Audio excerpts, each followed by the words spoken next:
Good evening. Welcome to the Marlboro Township Board of Education Board of Ed meeting. I'd like to call the meeting to order. Ben? Good evening, everybody. Good evening. Roll call vote, Mr. Lolansky, Here. Mrs. Mendez, Here. Mr. Petruno, Here. Mrs. Piernick, Mrs. Rosado, Here. Mrs. Shrem, Mrs. Seward, Here.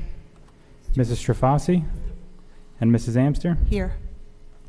Sunshine Law. Be advised that this meeting is being held in accordance with the Open Public Meetings Act, Chapter 231 PL 1975 Sunshine Law, and that adequate notice of the date, time, and agenda has been sent to the Asbury Park Press and has been posted and filed with the Marlboro Township Clerk. Copies have also been sent to each district school and other area newspapers in accordance with the law. I won't read in full, but I will draw your attention to the statement of videotaping a public portion of Board of Ed meetings, public comment sections, and no smoking on school grounds. Can we please stand for the Pledge of Allegiance? I pledge allegiance to the flag of the United States of America and to the republic for which it stands, one nation, under God, indivisible, with liberty and justice for all.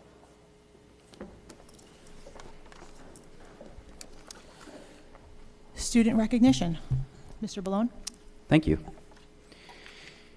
This month for student recognition, we have the Asher Holmes Student Ambassadors. They are a group comprised of grade 5 students who act as leaders within the school to promote the cult's core values of being respectful, responsible, helpful, and honest leaders. At this point, I'd like to call up to the microphone Principal of Asher Holmes, Mrs. Joanne Silmy.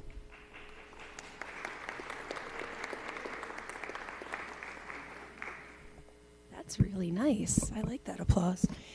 All right. Good evening. Thank you for having us tonight.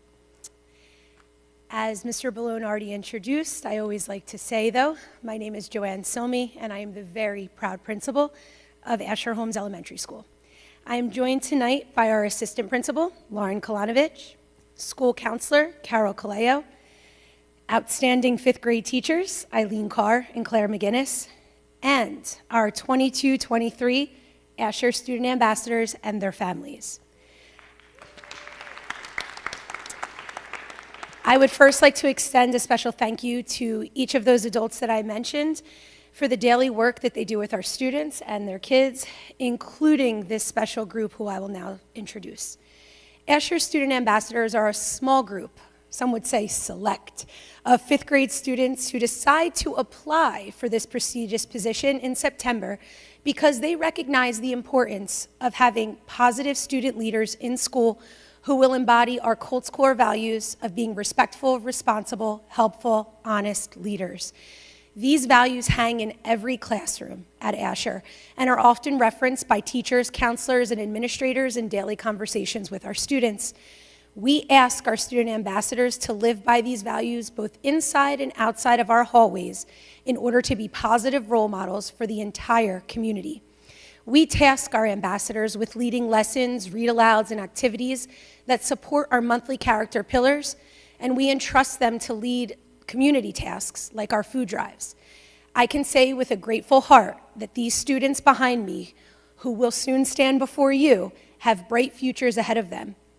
They have demonstrated that they have mastered some of the most important life lessons already, that kindness is key, honesty is the best policy, and service to your community will pay you back in happiness and gratitude.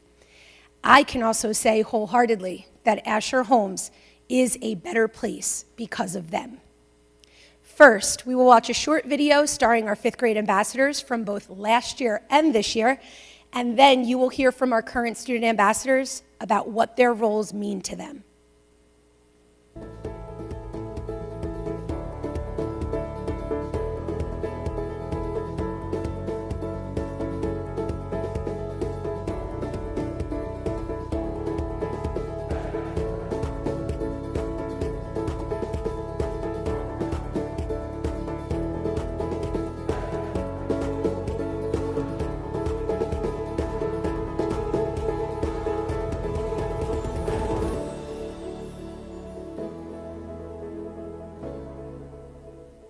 So respect means being helpful, kind, courageous to others.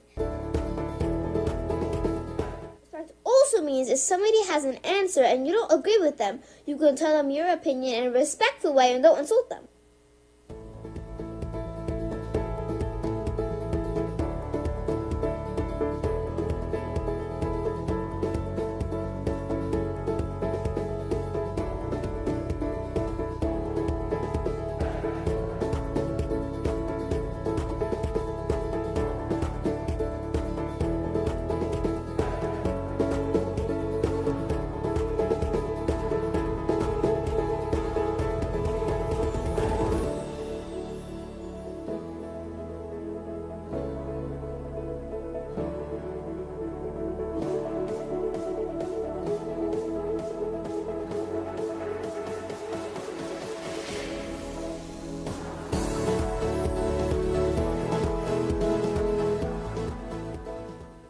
Citizenship means being a citizen of wherever you live.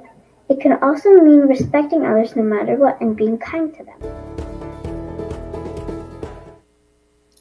What does good citizenship mean to you? To me, good citizenship would be just respecting your town and your neighborhood, your community, being helpful to other people, making sure you're honest, responsible, maybe protecting the environment. Very good.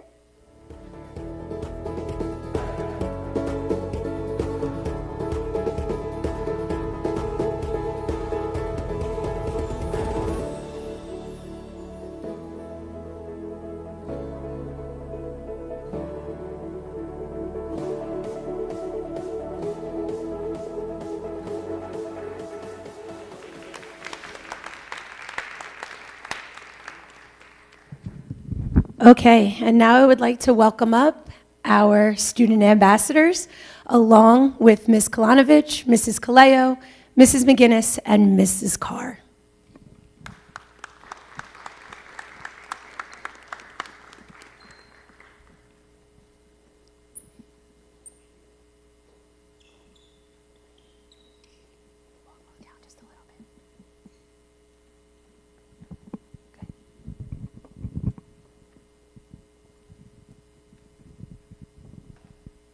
Hi, my name is Victoria Cortez. I became a student ambassador because I wanted to be a role model for 5th graders and younger Asher students. Being a student ambassador has allowed me to read with 1st graders, help organize school donations, and share flipgrids about citizenship. My hope is other kids will want to be a student ambassador too. Hi, my name is Joe Cavallero. I wanted to become a student ambassador because I've always loved making decisions, setting a good example, and helping other people. For example, I read to younger kids about citizenship and organized food at the food drive. Hi, my name is Kayla Ross. I became a student ambassador because I like to help others, be a role model, and deliver positive messages to younger grades.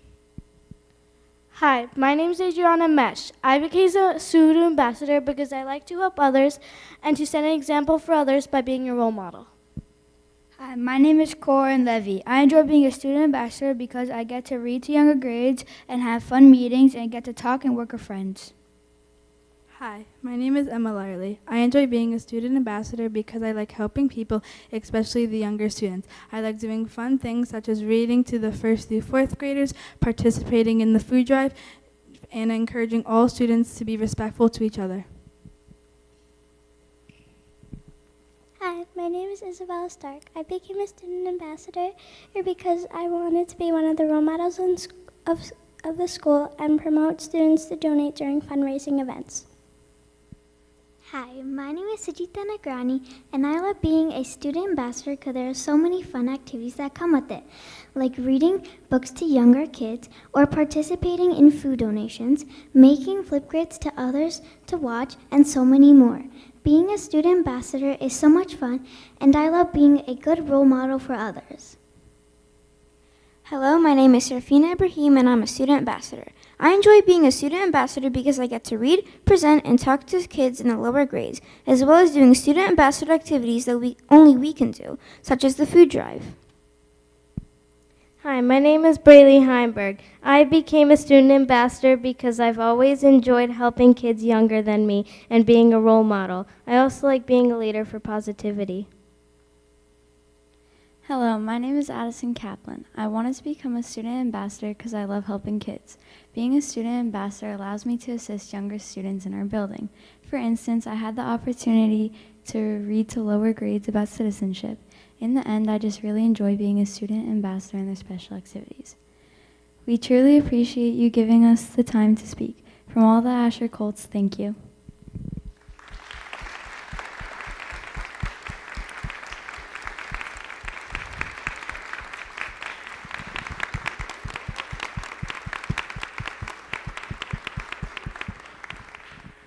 And I can tell you that I think I speak for all the adults here, that this is our why every day.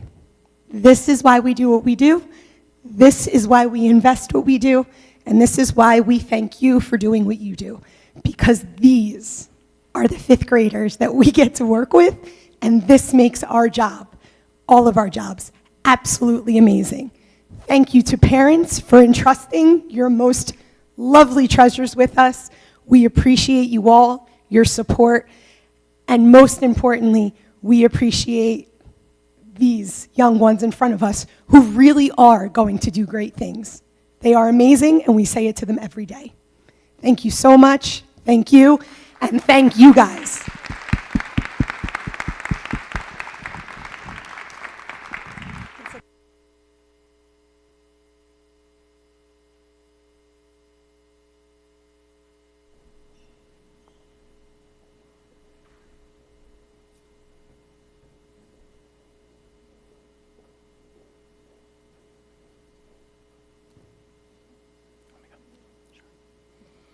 Thank you again, Asher Ambassadors. And this is a nice segue into our student impact for this month, which is the theme of responsibility.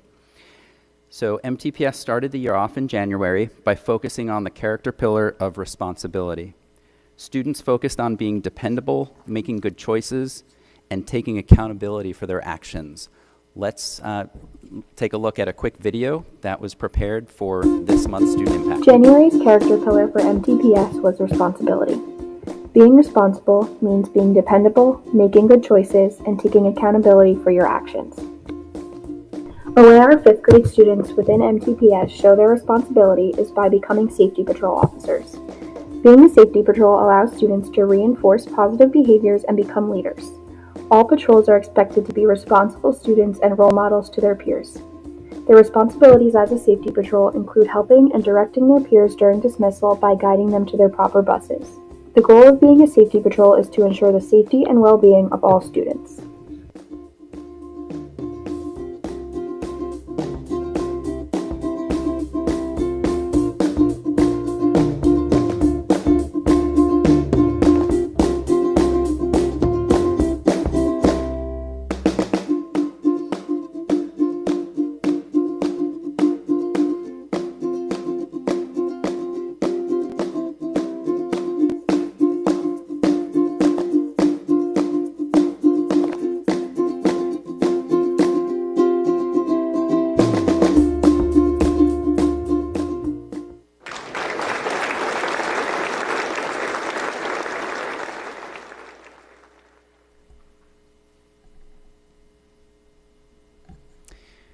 Okay, moving on to artwork on display.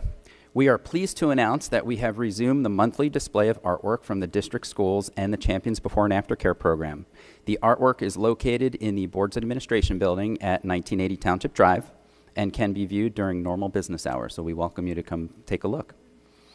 At Frank DeFino Elementary School, we have Winter Scenes. The artwork on display is presented by Frank DeFino Elementary School's 1st, 2nd, and 4th grade classes. Using a limited color palette, the students rendered winter scenes. The lessons go over topics such as color, compositional arrangement, value, balance, and brush technique. The 1st graders created a winter scene using cold colors where they arranged the weight of the dark trees to create balance and unity. The 2nd graders created their artwork as a collaboration with Miss Krewicki, the music teacher at DeFino, for the school's 2nd grade winter concert. The theme was Outside My Window. I hope you got a chance to see it. I saw it. It was amazing. Lastly, the 4th graders created a personalized winter scene. This project utilized value arrangement and brush technique to achieve a calm and balanced nighttime scene. Their family names are added so they can be proudly displayed in their homes. And finally, champions the Aurora Borealis. The champions at Marlboro Elementary School are proud to present their amazing creations of the Aurora Borealis, otherwise known as the Northern Lights, named by scientist Pierre Gassendi. The Aurora Borealis are shades of light seen in the North Pole of the Earth. This aurora is a natural light display in the sky that is caused by the charged particles from the sun interacting with Earth's magnetic field. These particles mix with gases in the atmosphere, causing these gases to glow and form into different shapes of astonishing light. Auroras also occur on other planets, such as Jupiter and Saturn. The northern lights can appear anytime, but you are most likely to see them between March and April and September and October. The best places to see these northern lights are in northern Canada, Alaska, Iceland, Finland, Norway, and Sweden. And would you like me to move on to announcements? Okay.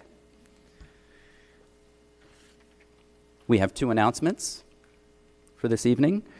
The first is you may have heard, the recognition of the Blue Ribbon Award by the Board of Commissioners. The Frank DeFino Elementary School was recognized for achieving National Blue Ribbon status for overall academic achievement by the Board of Commissioners at the Hall of Records on Main Street, right here, right down the street in Freehold, on January 19th.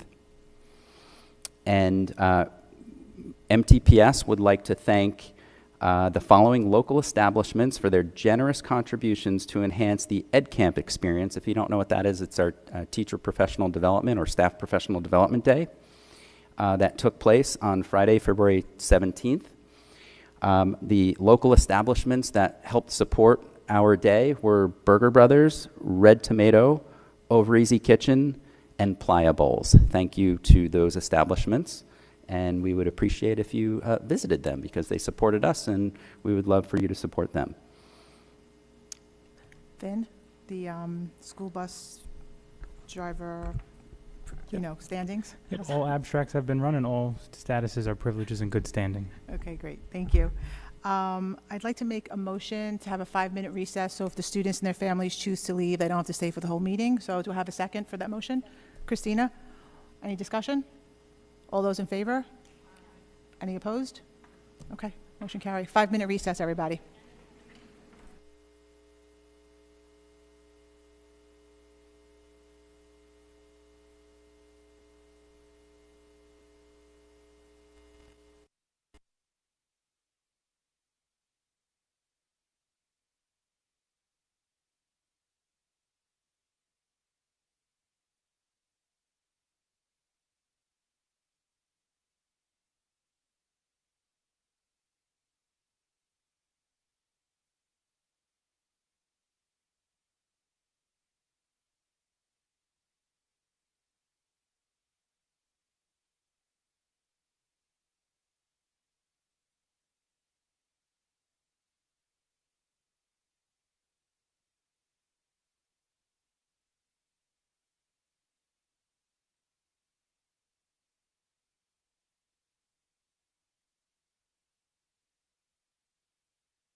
Finn, can you do roll call, please?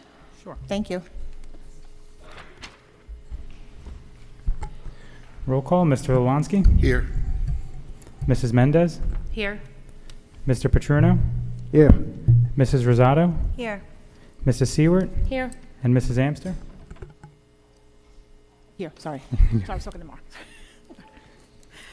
Before we start public comments, I just want everybody to know for tonight, we have a very thick agenda. So tonight, I'm going to be a hard 3-minute stop for everybody, and there will be no back and forth tonight because we have a very big agenda to get through. Thank you for your cooperation. Ben? Okay, first up on the sign-in sheet is Shamoon.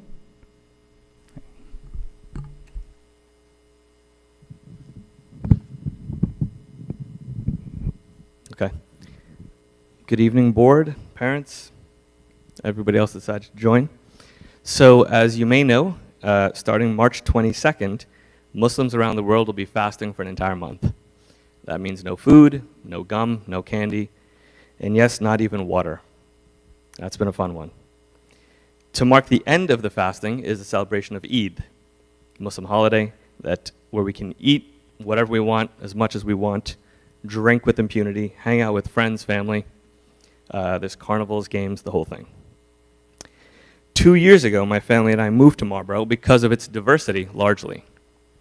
It's been a place where we felt very safe, welcome, met people of all different backgrounds with no friction in between. Before, there were other towns, I'm sure everyone knows, that are less welcoming to diverse backgrounds. So my daughter's in Defino in Miss Dietz' 4th grade class, and she's really enjoyed learning about the many holidays that people celebrate. The Jewish holidays, Christian holidays, Hindu holidays, and she's coming home telling us all about them. We're happy that she's learning about them. And I want to thank the administration, the board, for constantly putting parents' rights first. Family values, things that are taught at home, then go out to the world. And for us, one of those values is religious values. So Eid next year is April 10th, 2024, which is a Wednesday. So I'd like to petition the board, the admin, to have that as a day off in the calendar to show diversity and inclusion within the community. And while the Muslim children and their parents and the staff are celebrating, you're all thinking, what are we going to do? You're going to join us. Come to our houses, come to our mosques, come to our festivals. I brought some friends here from the community. They'll be more than happy to welcome you. Spread it.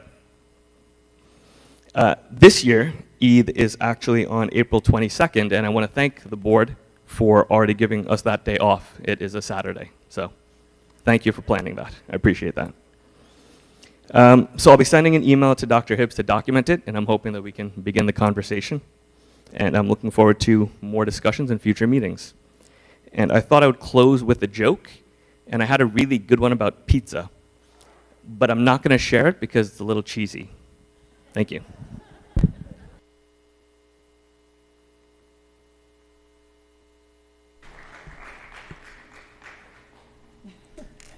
Thank you for your comments, and thank you for the joke. Anybody want to discuss or have any? Okay. I agree. I just would like to say Matt. that publicly. I agree. I think it deserves recognition on the calendar. Thank you for speaking. Aldo? Yeah, just, thank you for coming. Thank you for sharing. I took notes on the date. I actually didn't know that about the celebration, but absolutely, I'd be all for it. So I think we can definitely open it up to the board for a discussion, when it comes time for the calendar. But thank you. Michael? I'll just jump in with my comrades and agree as well that I think the board should look into it. Okay. Great. Yeah, just typically we say our address before we start speaking to the board. So if you're going to invite us, you at least have to tell us where you live. Thanks. Okay. Ben, anybody else? Okay, that is it on my lists. Mrs. Amster. Okay. Anybody in the public like to get up and speak that didn't sign in?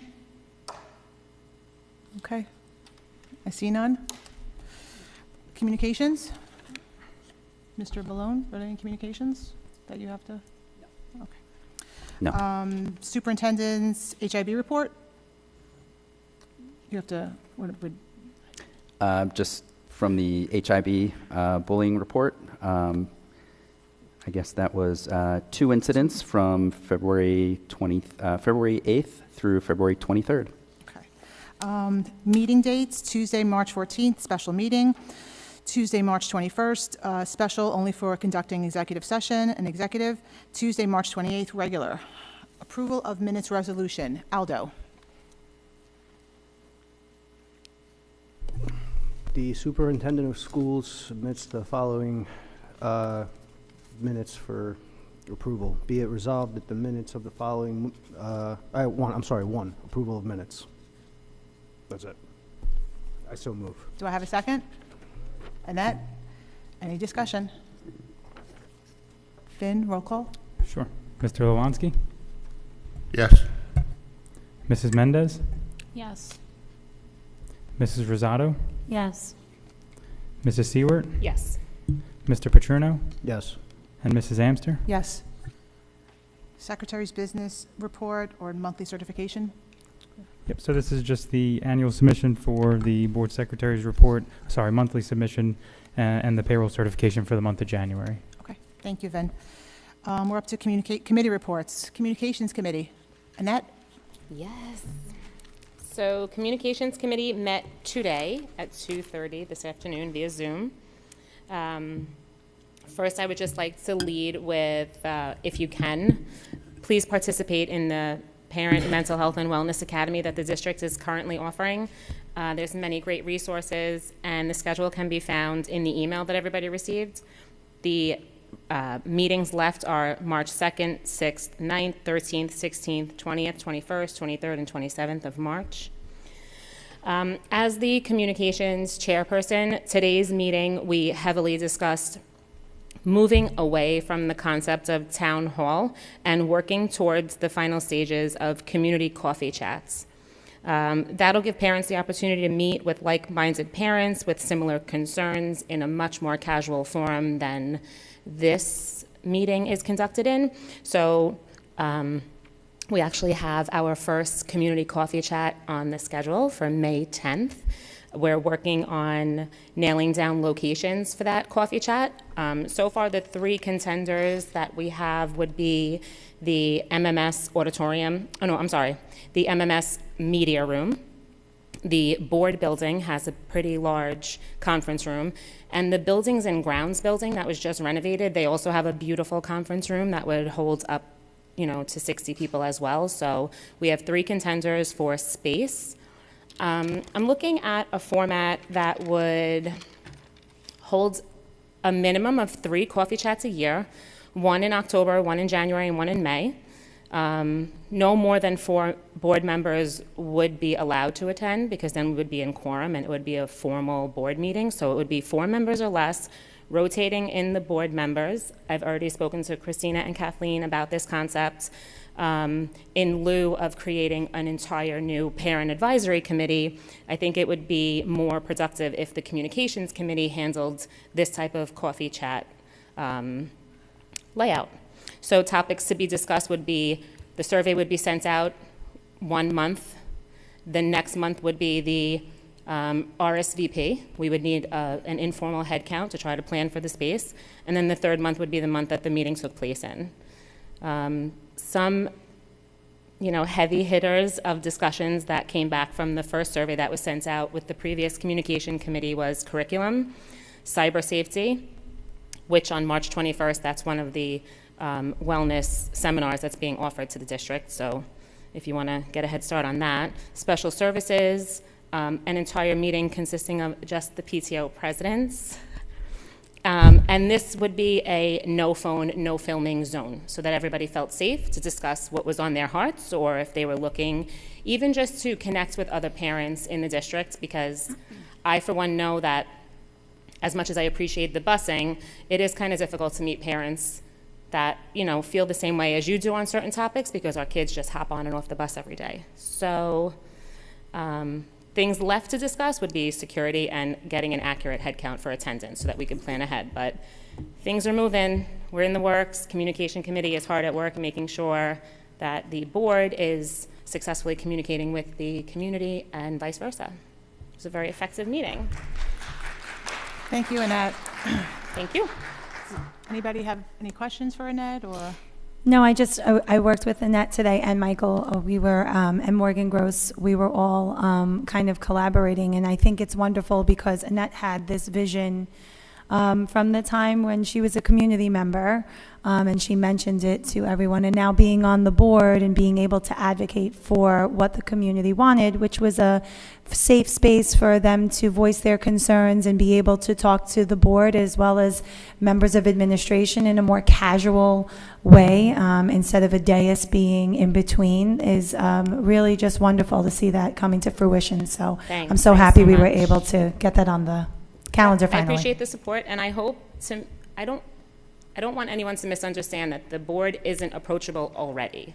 If there is an issue that you have, if there's something that needs attention, you don't need to wait for a formal board meeting to bring that attention, to bring that concern to our attention. So while I'm fully aware that the board already serves the community and that we are an open email door, so to speak, I think that this would just be a healthy way to both, build relationships. like I said, build relationships, a meet and greet, and super casual, very informal, not a 3-minute cap. So I'm looking forward to it. If anyone has any questions, I encourage you to email me.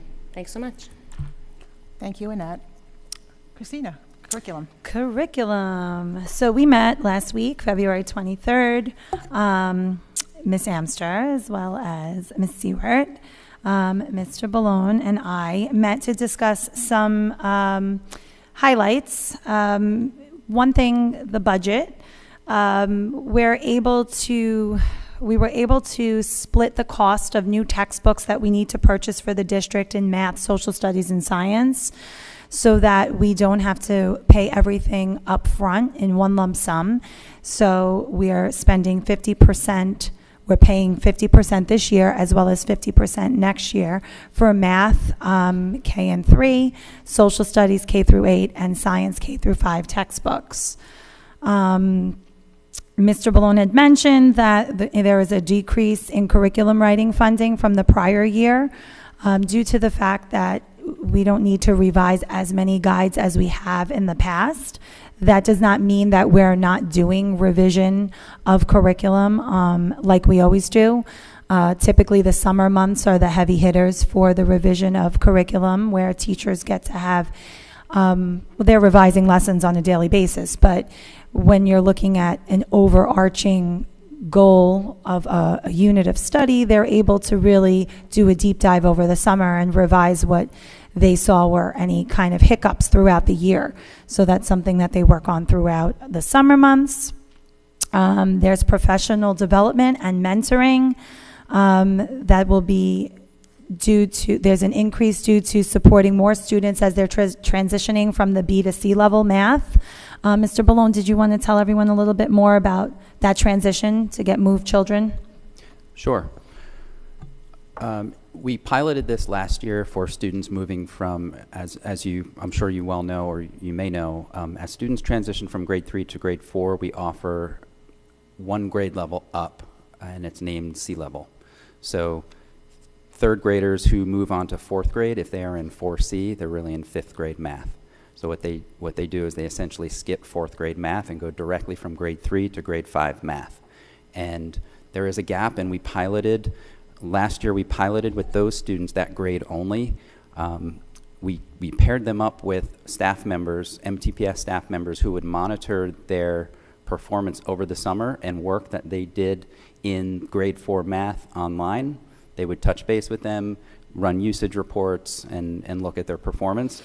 We saw such great results that we want to provide the same support for students in the upper grade levels who are also transitioning to C-level math. Our students are able to transition at any grade level, so we don't simply put them on a path and say you're on that path and you're locked in. If you don't make it in grade 3 to 4, maybe not even from 4 to 5, but you make it from grade 5 to 6, we want to support those students as well. So we're just essentially filling in that gap and doing it in a wider way this year. I really love that practice and the ability for students to be able to have staff members to track their progress and move them from one level to the other. I was wondering, just as a follow-up question, do we have a similar practice for students with special needs? I don't know if that's a Dr. Blair question, where students are able to have that kind of support to move from one level to the next within their programs, their specialized programs?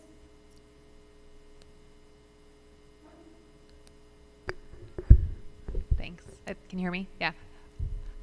So in terms of the specific support from one program to another, well, we do have students with special needs that are in advanced classes. So when it comes to that, we ensure that we're meeting their needs. But the difference between general education and special education is that they have a whole child study team with them. So they are monitored by the entire child study team plus the special services department, and on top of it, the teacher. So each year there is an annual review process where they could be moved from different programs, whether it's ICR, POR, LLD, C-level, and they continuously monitor those programs by going into the classroom and helping them.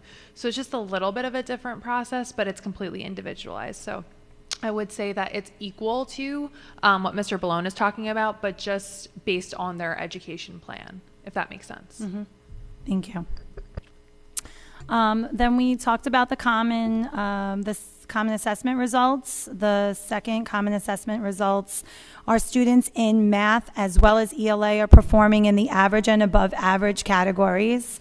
One thing that we noted in ELA, you know that's close to my heart, but in the common assessment in the middle school grades, 6th, 7th, and 8th, they were performing in like 73% to 78% range. And so when I asked Mr. Ballone why there seems to be in that kind of like 70 percentile, it seems that it's a more challenging unit, argumentative, I believe, right?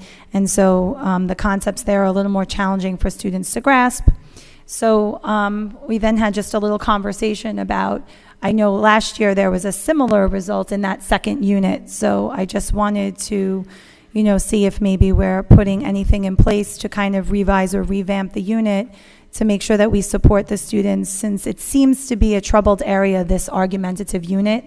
And maybe we need to relook at different approaches to, or resources or content to kind of have students access the material on different levels, have a different scaffold maybe to support them better.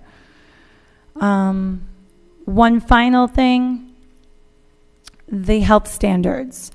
So since our last discussion several months ago in regards to the health standards, I know that the state, every school district has to comply with the state standards in regards to the new sex standards that were put forth. And I know many people in the community, as well as several board members, it didn't sit well with us, even though we did such extraordinary work moving the standards in the 3 to 5 band to teach some of the more sensitive material in 5th grade and 8th grades explicitly. It still wasn't sitting right with me. So I've been doing some research in other towns and seeing what other towns were doing. And I researched that there was a town that has a family night where they bring in health experts. And the health experts, the parents are invited as partners in their child's education to come and learn about these sensitive topics with their parents next to them, so that A, the parents are opting in to bring their child to this program. B, the parents are sitting next to their child while they're getting educated by an expert in this health area. And it really would allow the parents the opportunity, as well as the students, to be able to have a natural conversation with the support of an expert there to kind of help them through this process and navigate it. And then instead of a teacher being at the front of the classroom feeling super uncomfortable, because I am said teacher and would not want to have those conversations with my students, the teacher wouldn't have to say, well, that's a great question, go home and ask your parents, because the parents would be standing right there. So when we were speaking about it as a committee, Mr. Ballone really loved the idea. I wanted to speak to my fellow board members about that and see if we can get that on the table to have, instead of teaching it within the classroom, we'll be able to have one night where parents could partner in their child's education. We can check the box that we covered those state standards and call it a day. So, yeah, That's incredible. Sorry, I think that's fantastic for myself, in my opinion. Just to be clear then, so when we have to target specific grade levels, there would be different nights then for that grade, is that correct? Yes, because obviously, so in the 5th grade level, there was specific content that only 5th graders would have learned, which was different than what 8th grade would be educated on. So it would be 2 nights in essence. That's great. So we're pulling, so ideally what you're saying is we'd extract it from the curriculum, sit with parents and children, we've met the criteria, and then we've covered it, and then, yeah. Okay. Yeah. Dude, that is, yeah. That's awesome. I can't, like, that, I'm literally speechless. That's incredible. It's nice because it's transparent. The parents are there. They hear what's being said and what's being taught, and they can have the conversations with their child right then and there, and they can choose whether they're going or not. Yeah. I mean, that checks all the boxes, man. That's a home run. Thank you so much. You're welcome. Any other? Yeah, I'm sorry. I just had a question for Mr. Ballone. When I wasn't really familiar with the C program, the 4C. Just out of curiosity, how does that work if you're in 8th grade and you're in 8C, you'll be learning freshman material? And is that right? Yes, 8C is Algebra 1, so that's a high school mathematics course. And then I think it's fantastic that we've been seeing the kids excel, but if we notice that a kid goes into a 4C program and perhaps they're struggling with it, perhaps it's too advanced, is there something in place where we can make a corrective measure if it's not? That was actually one of our conversations. Yeah, there is. So we have a pretty strict placement process for C level just to get in, and there are different pathways on getting in, so children have the ability to get into C level in multiple ways, but as an instance, we really don't like to move a child down. It's my philosophy is we are educating children here. The high school educates young adults, right? So there's a very different philosophy. At the high school, you're actually able to, I know they don't call it wave in, but I'll use the term wave just for lack of a better term at this point. High school students can choose, basically, if they want to choose an honors course to go into, the high school will allow them to do that. We don't do that because philosophically, I feel like if we can prepare a child to move up and support them on the move up, it's better than having them try the higher level and then have to move them down. So if a child does get into C level and is having a hiccup or having some issues, we have math coaches at each building who can really support them, and they've done that as well. It doesn't happen often because our placement process works pretty well. But everybody doesn't fit into a perfect box, so we do support them. Okay, all right, thank you. I just want to thank Christina again. That was amazing research that you did, and you came out with amazing ideas, so thank you. Thank you. Any other policy? Hi, so yes, the policy committee met last week. A couple of things. So first is policy 0167 was revised to memorialize the section of public comments where we said 3 minutes and then somebody could respond and then you all get another minute to come back with a question. So that was, or whatever response you'd like. And so that was 0167. 5511 was just modified to just remove the masking piece. A couple of policies that we decided to abolish was 1648.11, which is the road forward COVID-19 health and safety, which included masking and all of the COVID protocols. So we've abolished that.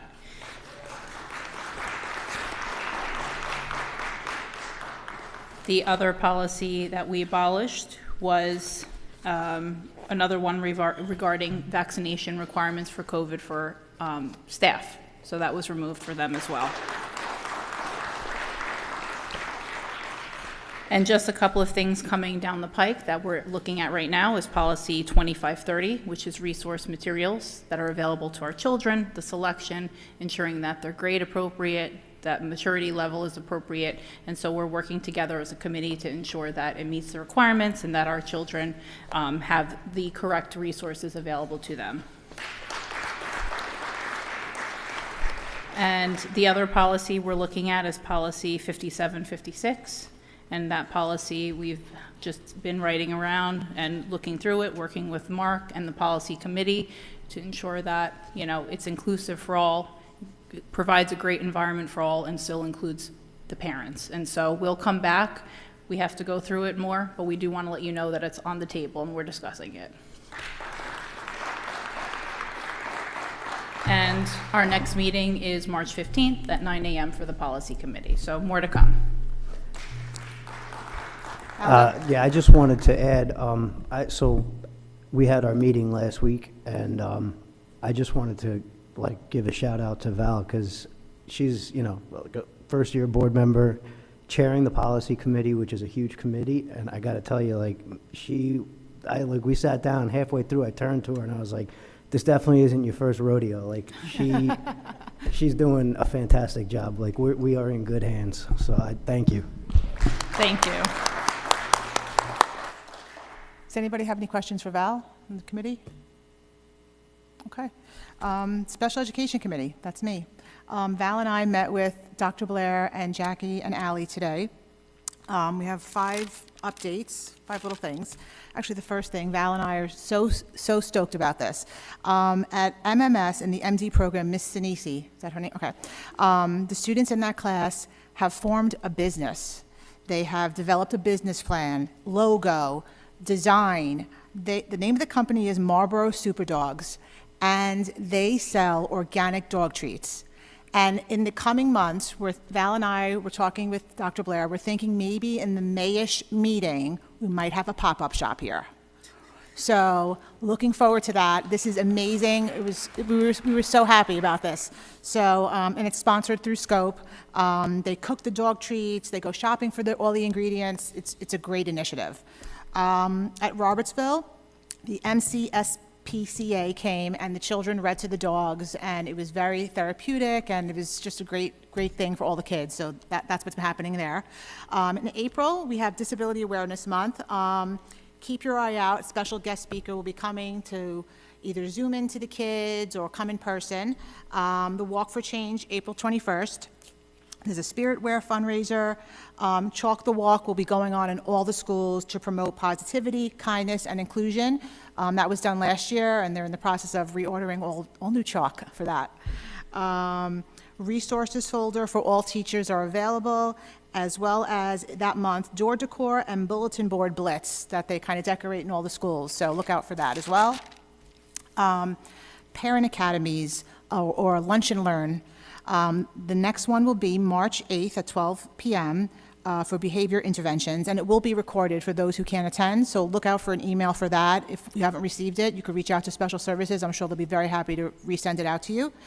As well as this spring, we're going to be doing social skills. It's going to be Tuesdays from April 25th to May 23rd. It's 5 weeks, and the group's going to be neurodiverse. So I think parents whose children have that they've already gone out, so you've already been notified, and then you could contact Special Services regarding that. One important thing that Val and I wanted to also shout out is that we have parent workshops that are completely free. They're called Regional Professional Development Academy, and apparently there's like hundreds of them. You can go to their website. They're free. They're in person. Dr. Blair, where are they again? At the Monmouth Mall, I believe, and they're also on our website, and you can be any parent of Marlboro and go for free. Okay. Yeah, so we had a great meeting. Val, do you have anything else you want to add? Just one thing on the parent academies that I thought was pretty interesting and it might be helpful is that they sent out surveys to the parents with children that have services, and they had identified in those academies that parents wanted more information on managing behavioral issues or things that they're working through with their children, and understanding components of the IEP. And so the first one is, believe on managing behavior. The understanding components of the IEP, we talked through and had some good conversation today about different grade levels. So for those of us that have children with an IEP, we know it's important to understand the different grades and how it goes from elementary school to middle school and then middle school to high school. And so Dr. Blair took some of those ideas, and they're working through that. And so it's exciting stuff coming. And our next meeting, we haven't scheduled it, but we're hoping it's going to be in May. So more to come. Aldo. Yeah, I just, that's all sounded amazing. The dog treat thing was actually really cool, and I don't know, as you were mentioning it, it just, like, the idea just came to my head. I don't know if it's, like, allowed, but if you guys were up to it, like at the pop-up shop, maybe that's something that, like, we could get at the Marlboro Flea Market over the summer if they wanted to. I mean, I guess that's something that we could discuss with administration, but we were kind of, right now, it's just being sold to the teachers and admin at Old Middle. But we actually thought it would be great if they came here. We have a little presentation, like you would see them video, and then they could like pre-sell it like 30 minutes prior to a board meeting. I thought that'd be great. It's, it's awesome. It's awesome. Okay. Any questions regarding Special Education Committee? Okay. So we were late in returning our homework. So the Building and Grounds Committee will be held on March 8th.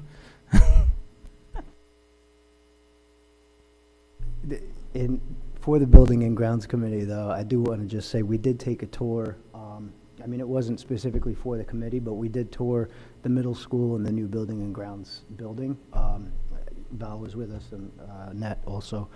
And the building, the new Building and Grounds building, I don't know if you guys are familiar with it. It's like right in front of the Camelot Apartments on Route 79 by just past Beacon Hill, like between Beacon Hill Road and Tennant Road on 79. And like from the outside, you don't really realize how much work was done inside, but they did a fantastic job, and I was actually very impressed with the outcome of the building. So, I don't know, like when, if anyone will have an opportunity to, but if you do, and it's something you should definitely check out. Yeah, just to elaborate on that, it's one of the reasons why we brought up the space in the Buildings and Grounds building for the parent coffee talk, so that we could even show the community the beautiful work that's been done inside the building. I know as a parent, I would love to see more of schools that my children don't attend. So that was something else that we discussed, but that Buildings and Ground buildings, most of you probably pass it every day of your life and don't even realize it. So just take note now, notice it. Yeah, it's the old Coastal Learning Center. Mm-hmm. We are doing our budget presentations.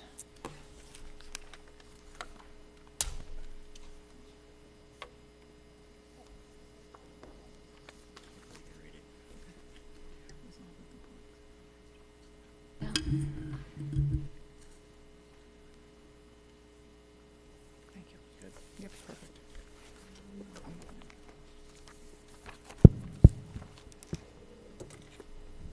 Okay, good evening, everybody. So we're going to continue our 23-24 budget discussions. We have a lot of departments that we're going through. Again, this is going to be on our website tomorrow after we're done presenting. But since there's a lot of departments, if anybody has any questions, just stop me at any time so we don't have to, go back 3 departments back. So we're doing curriculum, tech, security, superintendent's office, business office, human resources, salaries, and benefits. I was able to cram that all in 24 slides, so I think we're okay. So, let's see.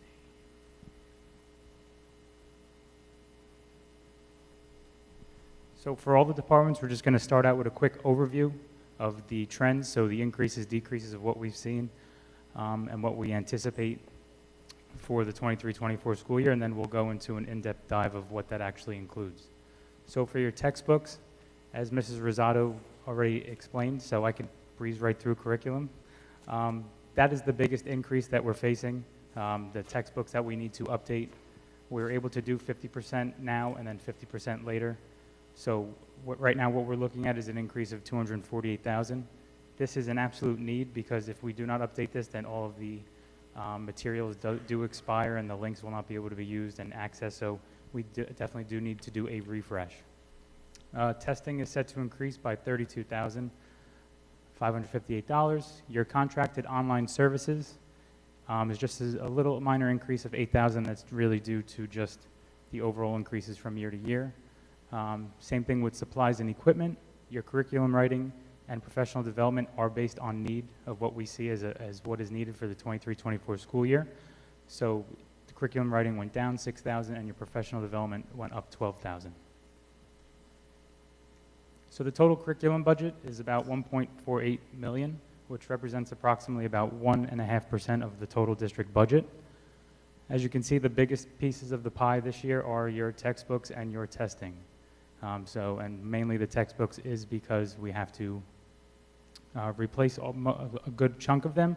That varies from year to year, so it won't be the same next year, so you might see a substantial decrease for 24-25. But Vinny, that was also just like the workbooks, the online resources, Yes. the online textbooks, it's all encompassing within that textbook price, correct? Yes. Right. Yeah, so when we say textbooks, it's all of that type of material. It's just when we have to budget for it, it goes in a specific code, specific line, and that would be just generic textbooks. So the highlights, so the in-depth breakdown, so your textbooks. So we're doing math, K, and grade 3.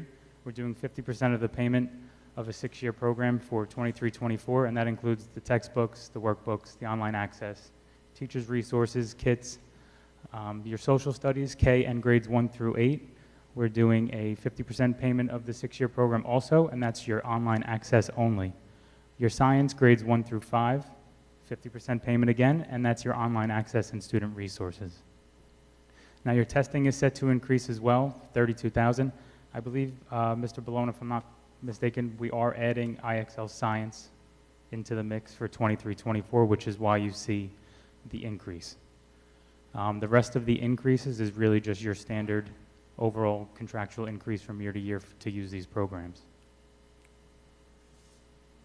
Now for programs, we try not to do a 3 to 5 year deal because we never like to lock into something that we may need to, break off from at any time, depending on what the clauses are. So we try to keep it at 1 year, at most 2 years if they're going to make it a financial advantage for us. So this is your contract online services. Your increase of $8,000 is just your based off of inflation contractual increase. So when we receive the renewals, what is estimated to be increased is what we budget for, depending on if we want to continue to use it or not. So you have some programs that we use, Typing Club, Starfall, Mind Research, ST Math, Music First, Music Play, Music Seats. I'm not going to read all of them, but Smarty Ants, Brain and Camp, Brain Pop, Clever, Edmentum, Imagine Learning. So these are all programs that parents already might see them and say, hey, we know we've utilized these programs before. So these are all included in that budget. Your curriculum writing is set to decrease. So Mr. Bologna evaluates what is necessary and needed for the 23-24 school year. So what is necessary this year is your ESL screening and first year resources, your grade level waiver assessments, ELA reading lists, gifted and talented program. You have creative writing for grades 3 through 5. Math, we'll be revising and re-editing the curriculum guides for grades K through 8. Units of study, grades K through 8. Your social studies, you'll be doing performance-based assessment grades 6 through 8, and then the nurses need to update the nurses manual for the school year. Your professional development and mentoring is set to increase by $12,000, and that includes all of the PD and all the professional learning we do throughout the year, such as EdCamp presenters, hackathon facilitators. You have your mantra tech trainers, and this is all PD to ensure the staff gets what they need so they're able to almost break off and run with it when it comes to instilling it in the classroom. So your ELA turnkey trainers, and then one that is absolutely necessary of yours, your CPR certification trainers. Your supplies and equipment. So this is set to increase. We always try to do a refresh with the supplies and equipment. So the purchase of new laptops, applied technology labs at both middle schools. We try to just phase out devices that may not be needed anymore. That is budgeted in curriculum. Your RTI resources district-wide is something that's budgeted in supplies and equipment as well. And then your resources for your elementary and middle school math, social studies, science, ELA sections. ESL resources are budgeted as well in here, and so is gifted and talented. So Mr. Balone will look at these, make an assessment of what is exactly needed, and you can charge that out of your curriculum budget. Some of this stuff also always comes out of instructional, basic instructional stuff will come out of the building level budgets. So before we start on curriculum, does anybody have any questions about the curriculum budget? Yes, I have a question. So specifically looking at the contracted and online services, so I see that there's an increase of about $8,800. So when I look at all of these online services, obviously, you know, as a teacher, I know what they're used for. But my question is there any way that we can do without some of them? Like, are there, I mean, I'm not saying get rid of them all. I'm saying if we have 3 different or 4 different programs for music, or 4 different programs for online learning, like Starfall, Smarty Ants, Learning A to Z, is there, like, could we do without 1 or 2 just to kind of save money in some areas and use more traditional learning in those aspects? I'm sure we could. I'll let Mr. Balone jump in on that, but I know we do assess these programs every year, and we have eliminated programs and also added some. So we actually use those data assessments to see if, you know, things are being measured properly, to see if we're recording the results that we want to see with the students. If not, we've always had discussions of whether we want to make a change or not. At this moment, if we can cut anything, Mr. Balone, Like Scholastic News, like I know they have like the magazines. You can actually get like the actual magazines. Maybe we don't have to, because I use them in my school, but then we save them and we use them year to year. Like Pear Deck I love because it's good for formative assessments where you can kind of grasp where kids are at throughout the lesson, and I love that. But, you know, I'm just wondering, with all of the different kinds of variety of online learning, just to kind of reinforce what the teachers are already doing in the class, I'm wondering if we could just cut some out just to save some money, because I know that the teachers are doing amazing work, and maybe one program is good to assign for like extra work, but we don't need this many, maybe. Yeah, so we did do that for this budget. In here, there's a pretty significant cut to Edmentum, which is, Edmentum is the parent company of Study Island and Exact Path. So we looked at data from usage, staff usage, and we cut Study Island by $21,000. Now there is not an overall cut in online programs. As Mr. Caravello said, there are just your standard increases. So we did a significant cut for Edmentum, but then we had to fill a gap. What we noticed was in science, especially at the elementary level, our students need more support in science, and IXL seemed to fit that, to fill that gap a little better. So we took away Study Island, but then increased IXL, and then we had some other programs just, they have their normal increases. So we do that. We have an online district dashboard for every single online program that we purchase at the district level. And Mrs. Gross, actually she's sitting in the audience here, she monitors that on a quarterly basis, then presents it to both me and Dr. Hibbs, and we sit down and we do just that. We look at, could we cut this program? Do we need it? Do we not need it? How are staff using it? A lot of the programs are also used for individualized learning, either in RTI or pre or post common assessment, or even during the marking period from assessment to assessment in a teacher's classroom. So we do look at it. I hope that answers your question. Well, I mean, I guess I'm just still wondering, like, I know, I'm pretty confident that you're always looking at things to see where our kids need to be and how to get them to excel. I'm just just knowing children, not everyone learns best online or with computer programs. So to keep putting a lot of money into more programs where we could maybe just use more traditional learning to support students, I'm not wondering if we could make some cuts on that area, on the technology area. If we have 2 reading programs, online learning, maybe we drop 1. Just a thought. And also just a question on that is, are we paying per license? Is it that you're buying, for the whole school district? So maybe sometimes we'll buy per licenses and it'll be a bundle, right? Is that how that works? So we purchase it by student license. So SmartyAnts is a good example. I think you brought up SmartyAnts. SmartyAnts is for our youngest learners, and it's really an online phonics program for kids. So, and then that transitions into Achieve 3000. So learning to read versus reading to learn, right? So learning how to read, our youngest students are using SmartyAnts, then they transition to Achieve 3000 to read articles, to actually learn something from it. But it is by student. So we wouldn't have a district purchase for SmartyAnts because it's only our younger students. Do we ever poll like the parents or even the teachers in districts and just kind of get a pulse on how they feel these programs are impacting their children? We've asked parents and teachers. Mrs. Gross, do you want to come up? I know she's done the surveys. Yes, we definitely survey the teachers often.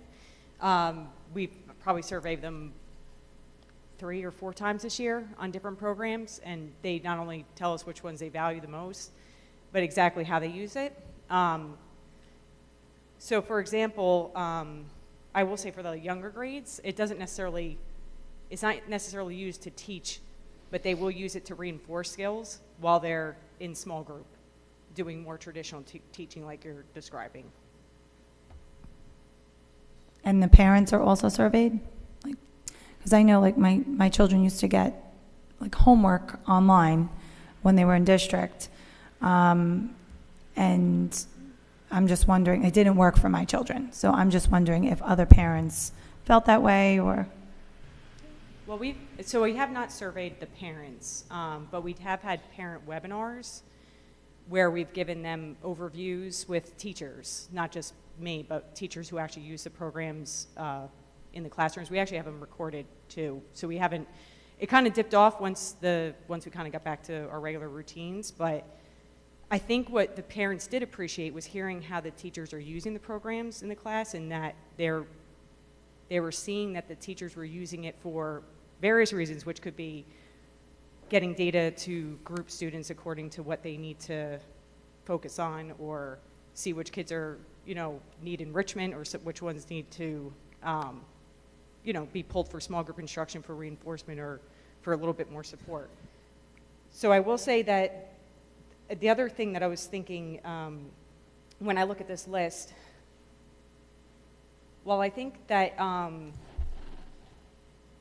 I think we could always look at it again. But I will say that we do spend a lot of time looking at it when this budget season comes up. And they all have their different purposes. So maybe what would help is if I defined what each one is for and grade levels. We actually have a presentation on that. I can expand on it and update it. And maybe utilization would be helpful, right, to show the percentages. So like, what's it for, who's it for, what grade levels, because they all do have their own purpose. And then just thinking about how teachers are using it and why they value it. So it's hopefully I answered your question. Yeah, no, you definitely did. I was just, looking at ways to be effective with our students, but also be cost effective. Aldo? Yeah, so I think that on what Christina was saying, I do like that idea of maybe, would it be possible to, before, memorializing this part of the curriculum, of the budget, maybe getting feedback. I don't know if that would involve the communications committee or not, but maybe getting feedback from the parents to see, you know, I know the dashboard will tell you what the, you know, the teachers' usage and the metrics from the teachers, like what they're seeing, but also to get the parents' point of view too, so that we, you know, maybe we can combine the two and, you know, see if there's discrepancies that, you know, perhaps, you know, we're going unnoticed. Yeah, because, like, I mean, just myself, like, I love Pear Deck. I use it on a daily basis for my, you know, pre and post my lesson, for my assessing of my students. But let's say I have 6 teachers on my grade, 4 of them hate using it, so they don't use it. So there's 2 of us that use it, 4 of us that don't. I'm just saying it doesn't always work for every teacher in every classroom. So I was just wondering what the pulse was for the teachers in district. Especially, sorry, just to, if we're paying per student, is that possible to tailor it, like by, you know, class? Like, so for instance, if in 6th grade, I'm just throwing a grade out there, but if, you know, 4 teachers say, yeah, I use it all the time, and 3 teachers say, I prefer to use this other one, then those 3 teachers, maybe we don't need to provide, you know, is that possible, or is it, can we not tailor it to that? Yeah, I mean, technically, we could say if we have 100 licenses. 100 right? licenses, and right, you know, 3 or 4 teachers want to use it, Yeah, and then, you know, 50 licenses will not be purchased. Well, We could. yeah, essentially, I mean, I don't want to just spend money on licenses if we're not going to, you know, if the teachers don't feel they're going to utilize them, you know?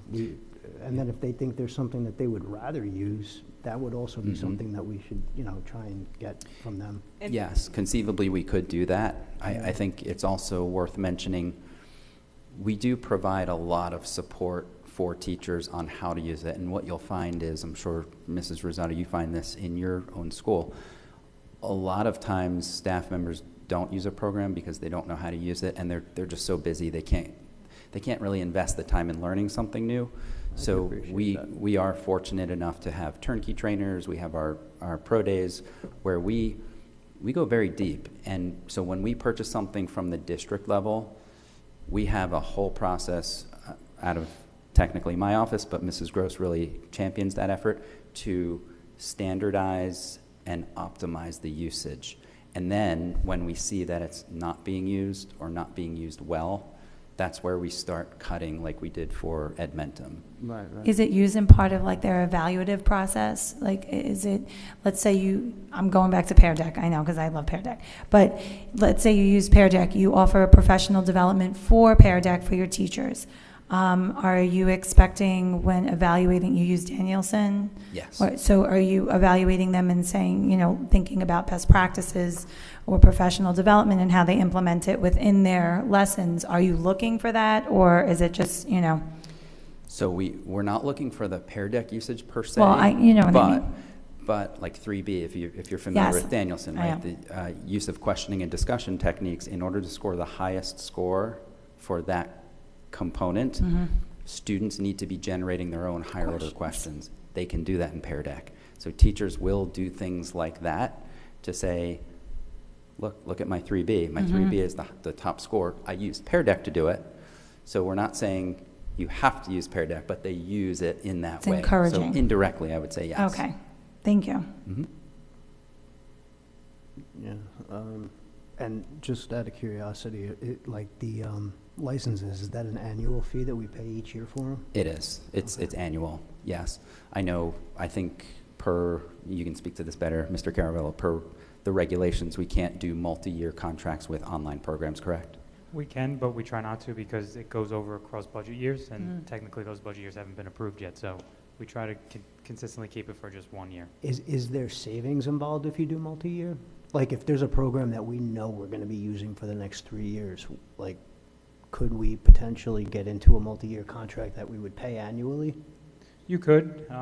The thought of going into multi-year then creates almost like a procurement process where we might want to go out to bid or RFP for that specific program or service if we're going to lock it in for 3 years. Would the savings be like, I'm not really sure, like, usually how much businesses, they try to entice you with, we'll give you 3 years over this amount. It's usually a little bit less yearly. Right. That's what I'm saying. Like, for the core ones that we know we're gonna, right. and then sometimes you're locked in because, you know. I mean, prices always go up, they barely go down, so if we could lock them in now, Right. you know. And we're always changing, so one program could be cool at one point, and then the following year it may not be so Mhm. cool anymore. And if we're locked in, there's pros and cons for both, but that's Right. definitely something we can explore. It's just we have to make sure our legal avenues Yeah.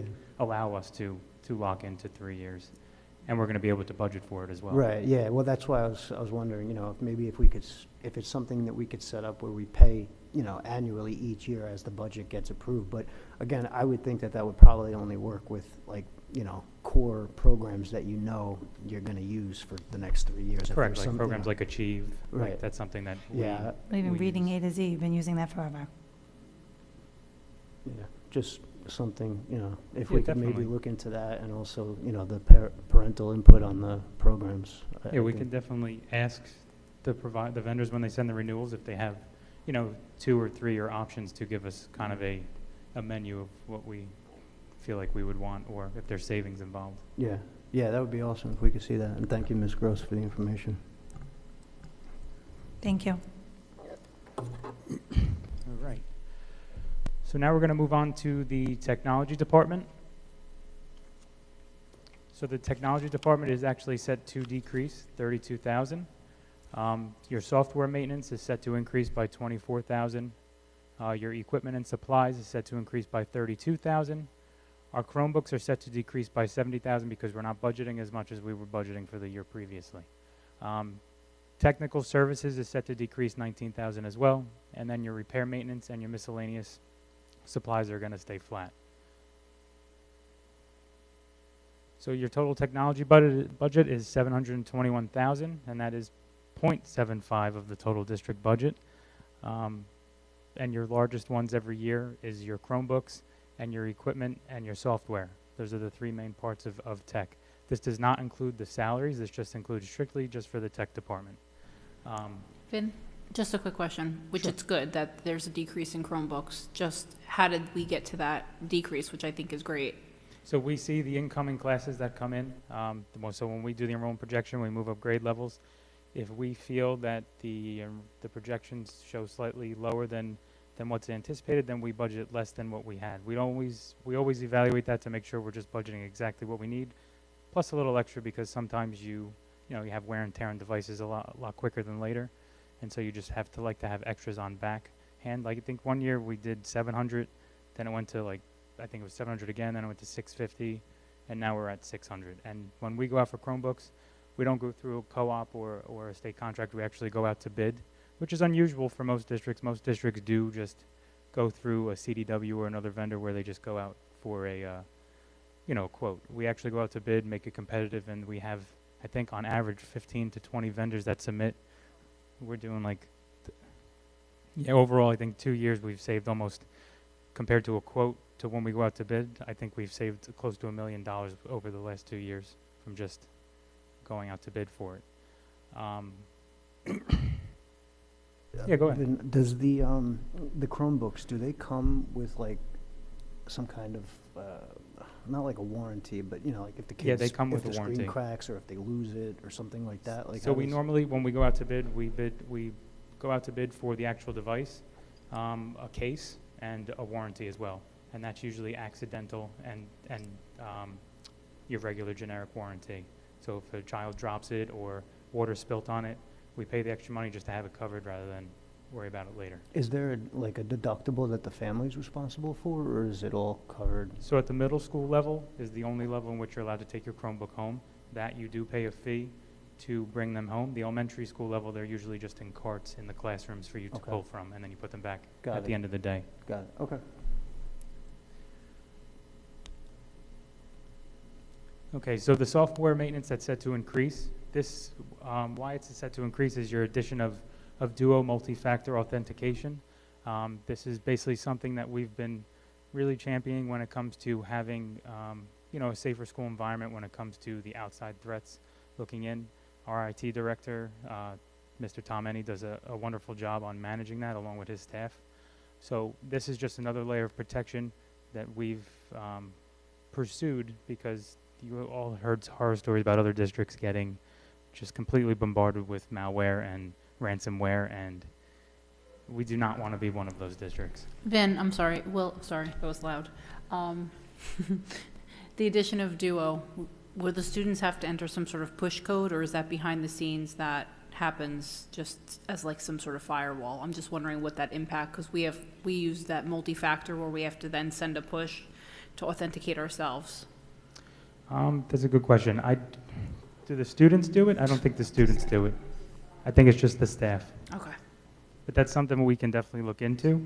I know we don't want it to start with the staff though, because when emails come in, and they're very tricky now, you don't know where they're coming from. Usually students don't receive that many to warrant a threat almost per se, compared to when a staff member is getting them. Yeah, just because students' accounts, and I know you'll look into it, because students' accounts get hacked I don't want to say just as much, but they are quite frequently in other districts hacked.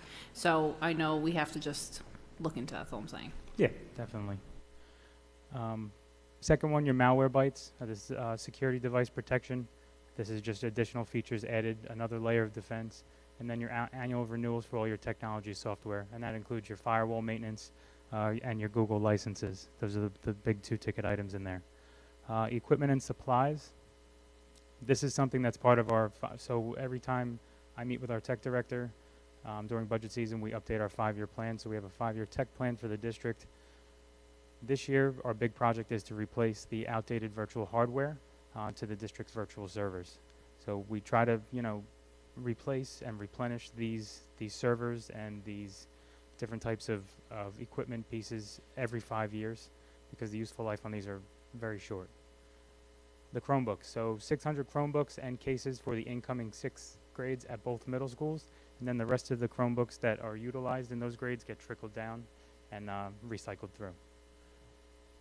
So this number is decreased, and it is just reflective on the projected number of students. Usually, believe the Google licenses also, they don't last very long. They expire, and once they expire, that device is no longer supported and essentially becomes obsolete, because they are all Chromebooks, they're Google devices. So I believe it's like 4 to 5 years is what you get out of it. It depends on the manufacturer and the type of device. Go ahead. Before we move on, going back on the software for the classrooms, are the professional development, is that included with the licensing? Do they send someone in for that, or is that in-house that we train? So this is stuff that we do in-house. So I work closely with Tom Enney. He'll develop some type of program. He actually won't tell me what the program is, because when he sends it out, he wants everybody to be on a level playing field. And so if you actually click on the wrong thing, that may be a trial or a test dummy, it actually warrants you to take now a class and get a certificate, almost like a I gotcha training. But that's what we don't want to do. So that training's out there to try to limit that and try to, create repetition of making sure you don't click on those. So mostly it is in-house, and it's mostly through your account in which you receive those things. Okay.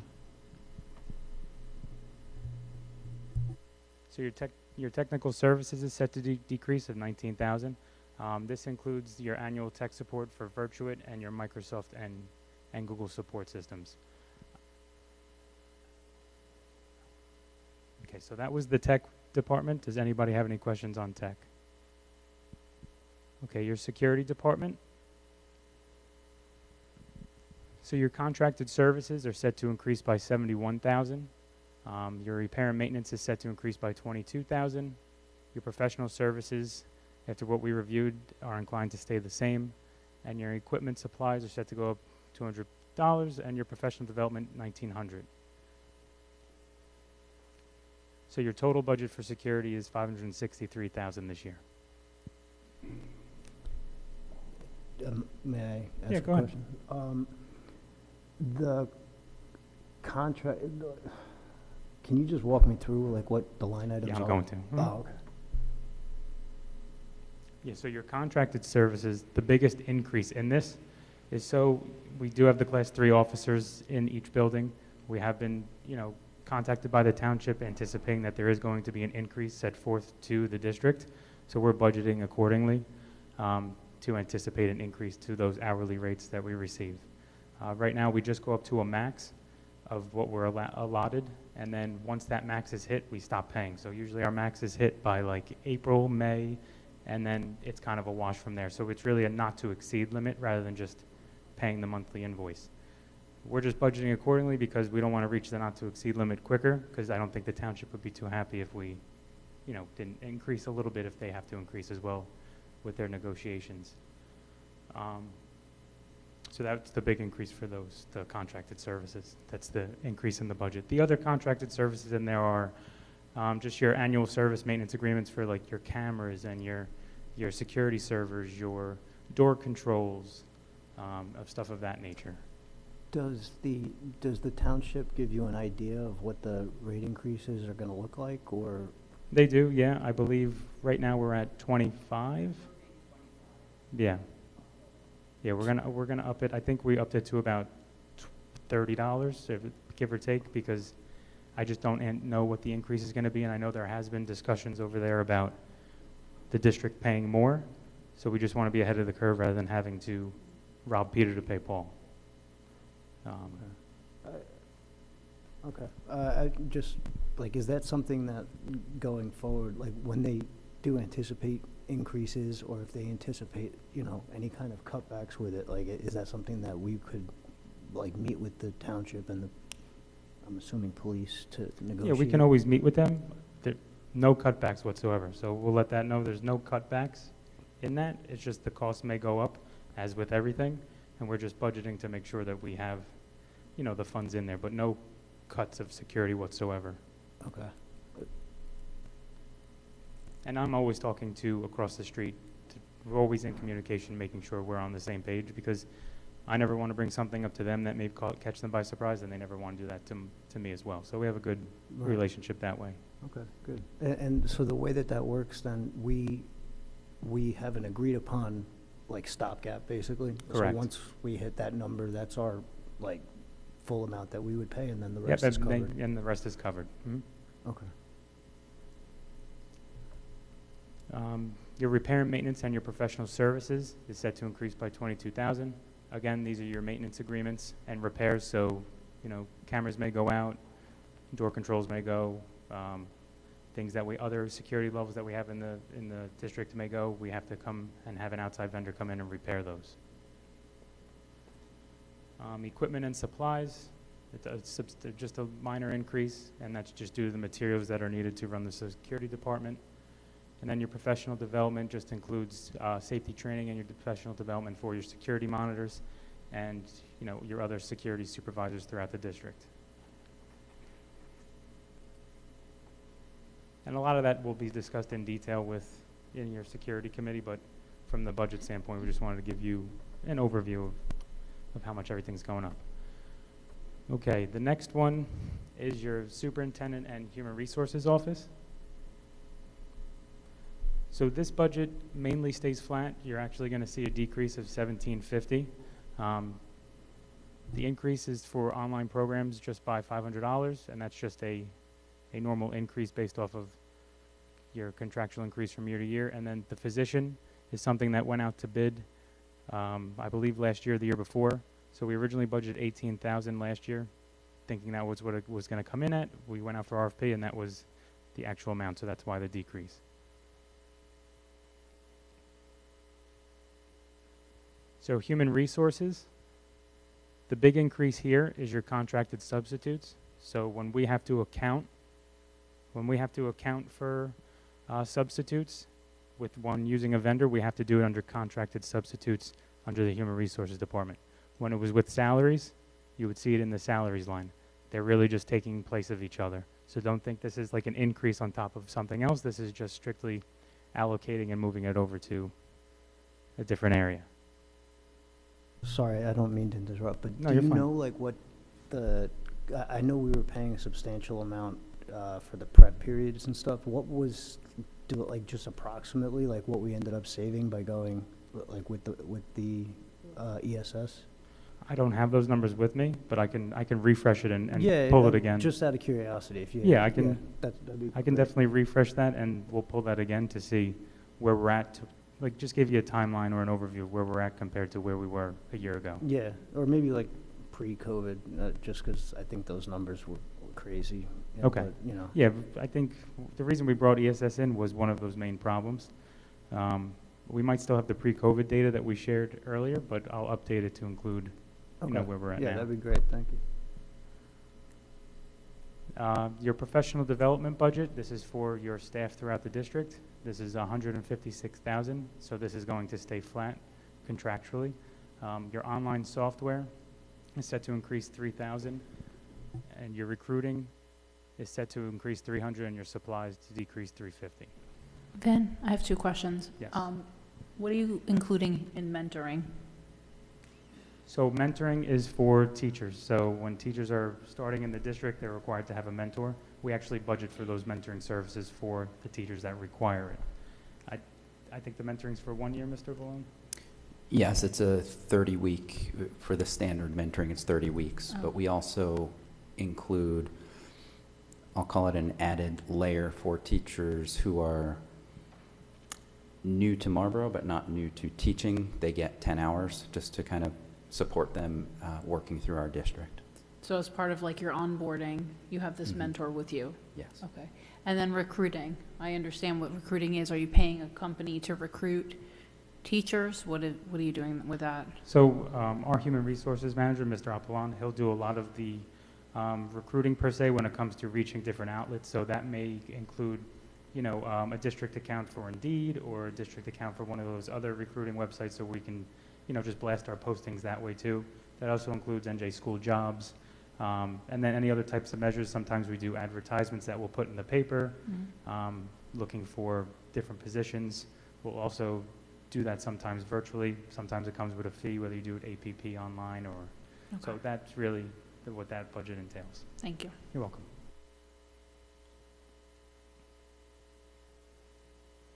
So this is just a side-by-side look of both departments we just went over. So your Office of Superintendent, your total budget is $88,000. Again, this doesn't include salaries. This is just strictly the department itself.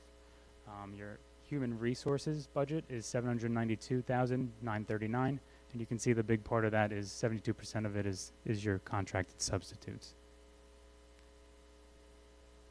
Does anybody have any questions on those two?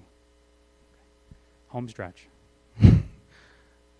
So next is your business office, your employee benefits, and your salaries. So your business office, this is where the big increase is happening. So your employee benefits is set to increase $2 million, and that's mainly due to the school employee health benefits program going up 15.9%. Your property liability and other insurance, so basically all of our insurance that covers the district, is set to go up $52,000, so about 15% is what we get our estimates from our broker. Legal is set to go down $90,000. Again, this is just based off of need, and so we review what we had used in years prior, and if we feel it's too high, we kind of scale it back because we're not going to reach that amount. Your contracted services is set to go up $5,400. Your general operating is set to go down $16,300. And your other tuition is set to go down $14,000. Your other tuition is your charter school students. So we get a report from the state. It'll tell us how many charter school students we have incoming and what to anticipate the budget for. Postage and printing for the entire office is budgeted here, and your professional development is budgeted here too, and that's really inclusive of just people in the business office.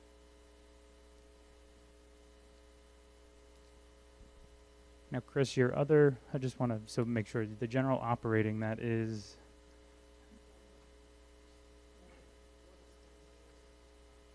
yeah, so it's your board supplies, your postage,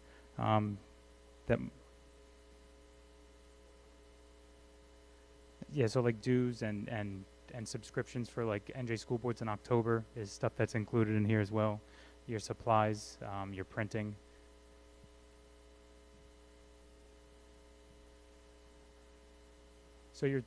So your business office totals, your largest one is your insurance. Your total business office budget does exclude the employee benefits, which is the $946,000 increase. Your employee benefits total is $18 million, which represents about 20% of your total budget. Yeah. So this is a breakdown of that employee benefits line. So you could see the medical benefits is what's driving the huge increase at over $2 million. Your dental benefits were locked into an agreement. I believe it's a 2 to 3 year agreement. I believe we're going into the last year, so that may look different next year. Social Security, we're estimated to benefit budget $924,000, which is a decrease of $25,000. Your PERS contribution and your DCRP contribution. So PERS contribution comes from the state directly and tells us what we need to budget as our contribution towards PERS. And your DCRP contribution is for any employee that doesn't qualify for PERS or TPAF. Your workers' comp, because of the mod ratings and the experience ratings that are out there, they're anticipating an increase of $61,000. Your tuition reimbursement is for the staff, so in accordance with the contract, any tuition that they wish to pursue, they get approved and then they're reimbursed from that line as well. Employee waiver payments, that is if you elect to waive the school employee health benefit program, you get a payment outright for waiving the benefits. And then your unemployment. We're not budgeting for unemployment because we have our own standalone account with that. They are a little delayed. I think they're just getting through Q3 of 2020. So we'll be waiting a while to be caught up. But there's no reason to budget for it in the operating budget.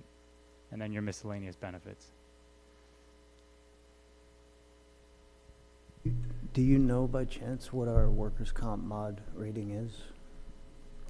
I do have it. I don't have it on me, but I believe it was like 0.487 something. I'll get so it for you it's in my. well below 1. Yeah. Oh, okay. Yeah, That's good. ours is actually one of the best. Okay. Our insurance brokers actually even said that ours is one of the best in the county when it comes to. 0.4 is a very low number. Okay. It's just the actual rate increases due to the overall projection of mod increases is what's driving that.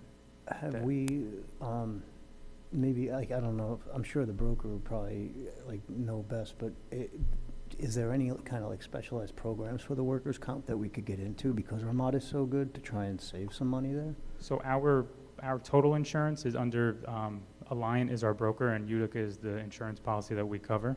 Our workers' comp is a standalone through NJSIG. We're in basically a consortium that keeps that mod level down for us.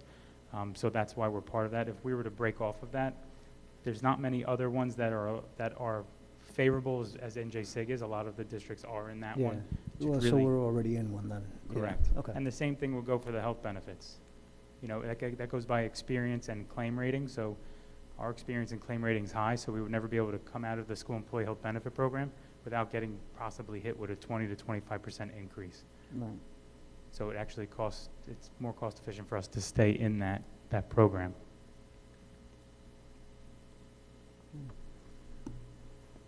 So this year, the governor has stated that they are going to allow districts to take a state adjustment for increase in healthcare costs. What this means is that in the budget software, you are allowed going to be able to take up to a waiver. I believe our waiver would be close to 1.6 million in addition to the 2% cap. So really this waiver is made to really cover the cost of the health benefit increases that we're facing.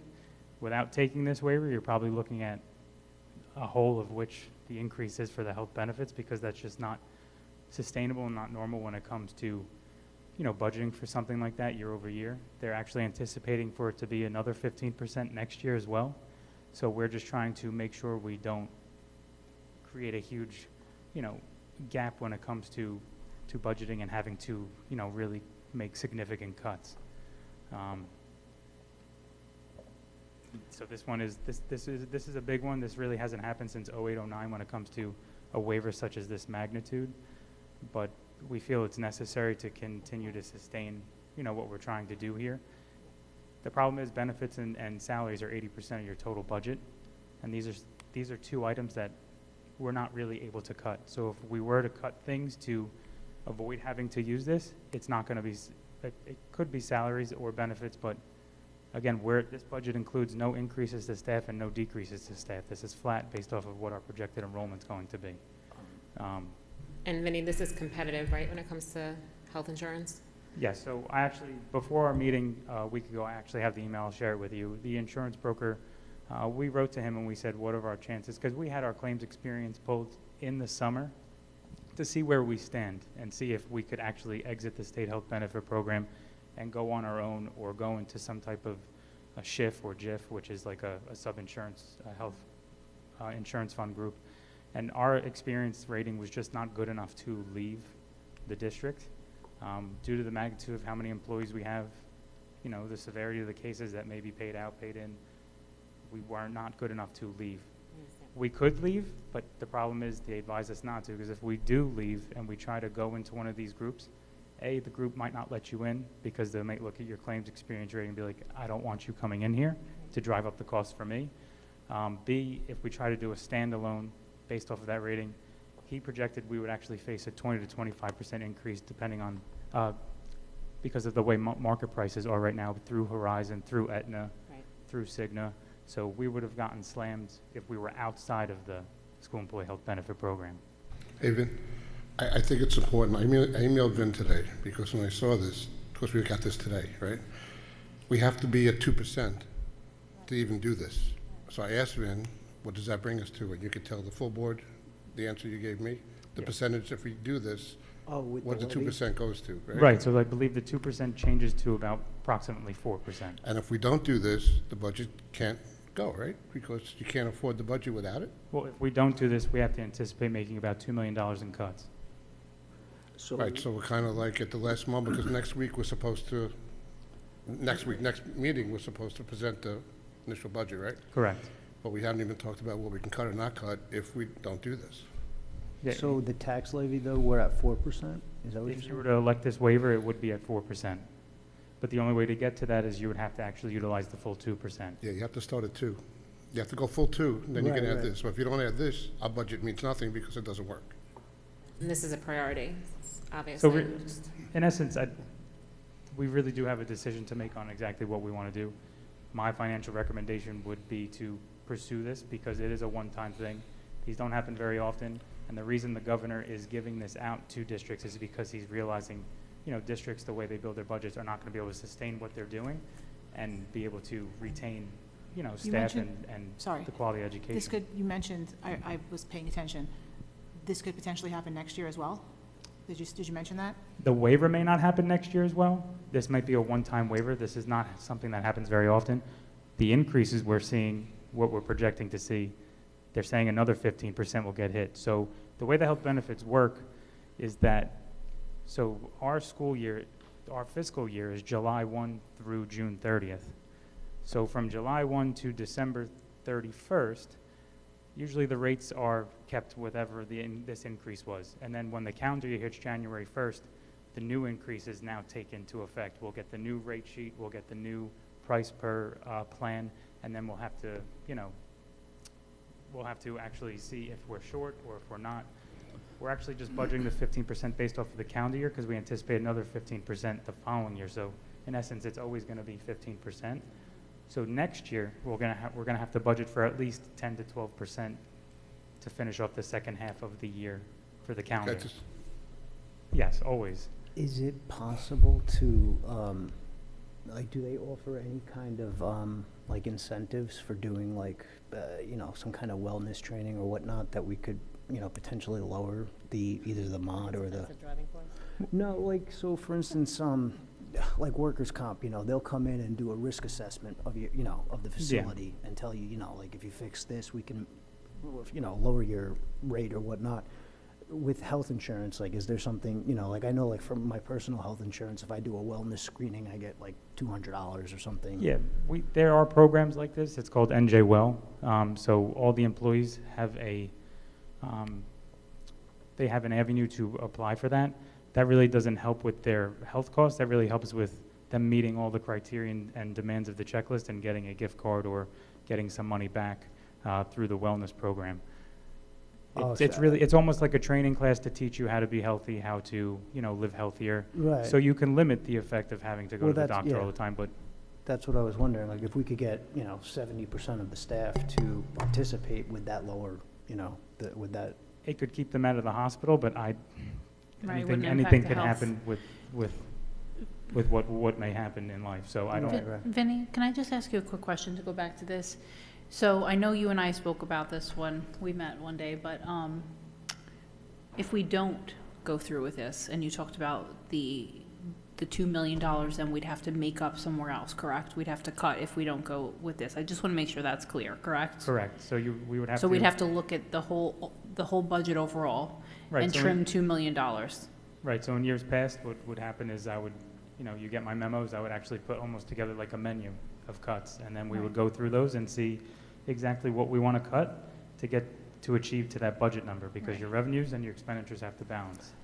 Without that, it's not going to happen, because this is driving your expenditures up so much. Because different situation, but not, right? If we are aware of what's happening in Freehold Regional with all of the transportation issues, not that this is here, but, they've had some significant budget cuts. And so I just want to put that in perspective for myself and whomever, that we have to make a choice. Right, I believe they're cutting, what you're referring to is they're cutting courtesy busing because they can no longer sustain it. Correct. Right. So, to that note, and to Val's note, what I was going to say was it would have been very helpful if today when we got all this, we would have also got that list of what it would look like if we didn't say yes to this, because I have a hard time voting for 4% without showing the public what our thing would look like. Are we going to lose courtesy busing?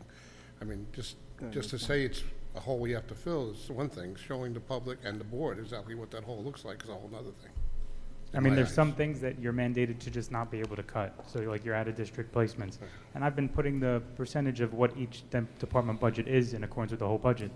I mean, your tech budget is 0.75, your curriculum budget's 1%. There's only so many cuts you can make in those departments to actually get to a sanely increased number like this. This is... Vin, sorry, I don't mean to interrupt you, but with the rates that we're paying, ESS and companies like that we're outsourcing to, are we still paying like health premiums and workers' comp for them, or is ESS paying those? That is strictly on the vendor. So we just pay for the invoice that comes in for the services they provide. Okay, so we're seeing these increases despite not even paying the subs directly anymore. It's for our staff, ESS is responsible for their own those costs are built into your benefits. service fee, but we don't have to handle the benefits piece of it. I'm just trying when to get it comes a to grasp on this budgeting for number. them.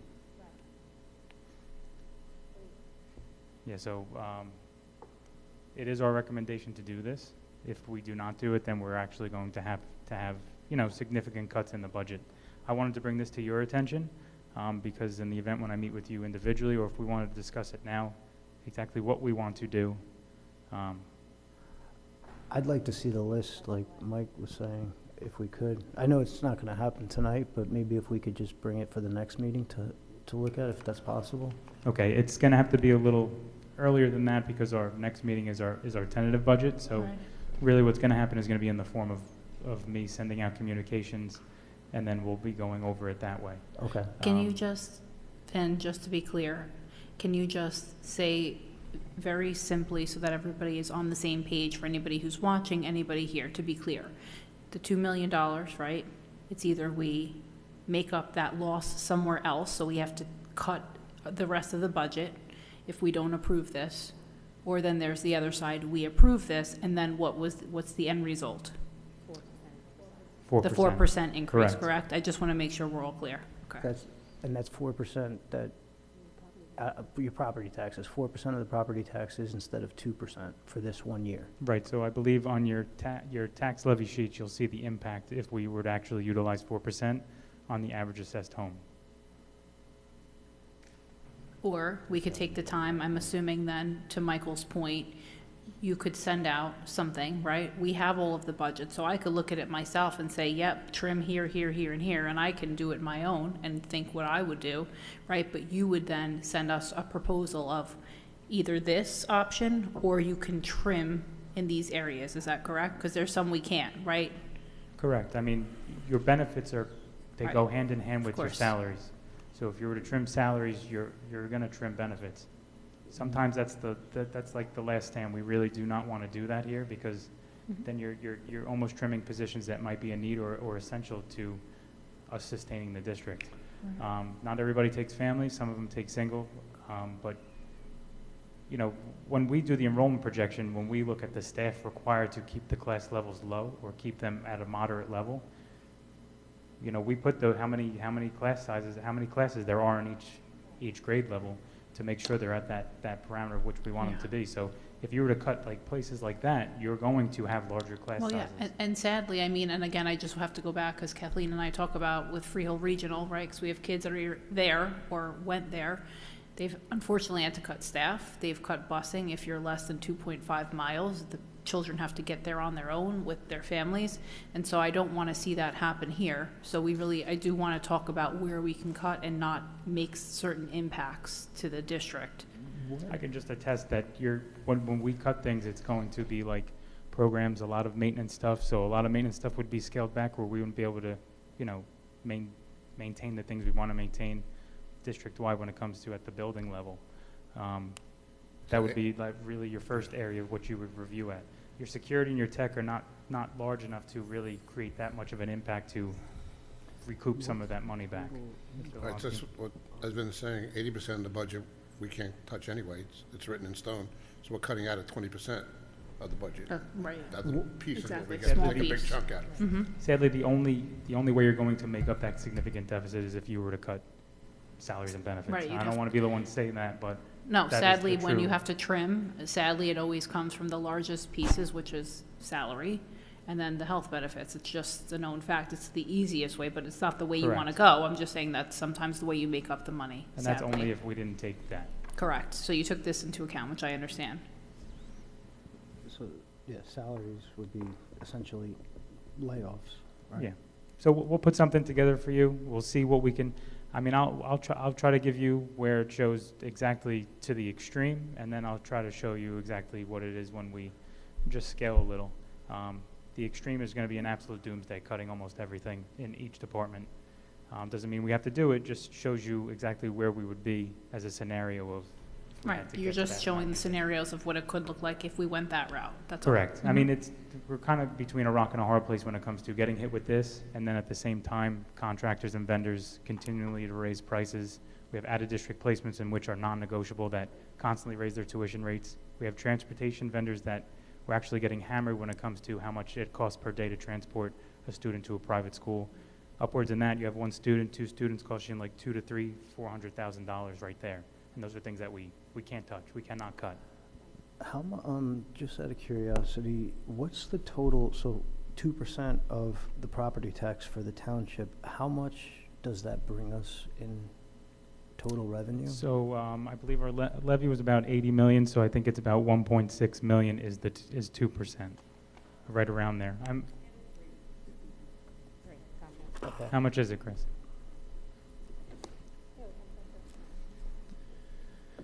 $1.6. Where's the other tab? The tax levy. Okay, that's because I think it's over here. So 3 million. Yeah, so your 2% is about 3 million. Sorry, I was doing it by 1%. Michael has a question. Have you run the numbers yet of what we always say what the average taxpayer will pay on a 2%, on whatever our budget is? So we're saying 2% or 4%. Have you run those numbers to say what the increase is for an average taxpayer would be? I've run those numbers, I just haven't shared it because I wanted to get a feel for exactly. Well, it's important to us tonight now to know what the 2 and 4% looks Yeah. like to the public. I think in one previous meeting you had, before we were up here, you had presented what that number would look like somewhere in the last year's budget of the increase to tax. If you could show that, plus what we would be trimming or losing hypothetically if we went the other route, that would be super helpful then before the next meeting. Okay. Yeah, I did that in one of the presentations last year. We didn't present by department last year, but I can certainly pull that for you. Yeah, I appreciate that. Thank You're you welcome. for all this. Man. Thank you. For the assessed, right, what they're asking to see is 4%, 2%, 1%. Okay, so this is, the last slide was, I should have ended that one with the last slide. The last slide is your salaries. So your total salaries are your 58.5 million, which represents 61% of your budget. You combine that with your benefits, it's 81% of your total budget. So this actually gives you a breakdown of salaries based off of areas of the district. So your elementary school level salaries are 42% of the total salaries, and your middle school salaries are 31% of your total salaries. Business office is 2.2%. Your special services is 8.3%. Your transportation is 4.8%. and your curriculum and your central admin are 3.4%. So this is the total pie of all of the salaries in the district.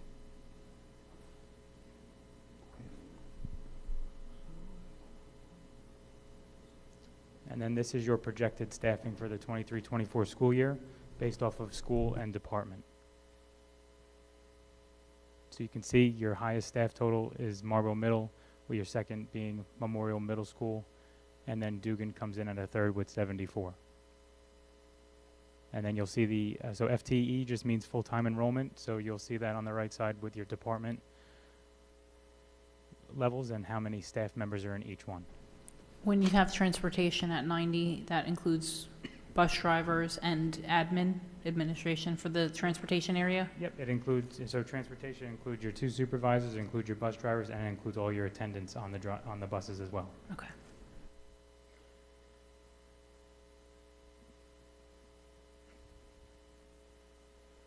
Okay, that's it. If you have any questions, feel free to email me. You're welcome. Thank you. That was. Thank you for Thank all you of for that. the work you put into that. And Chris, thank you.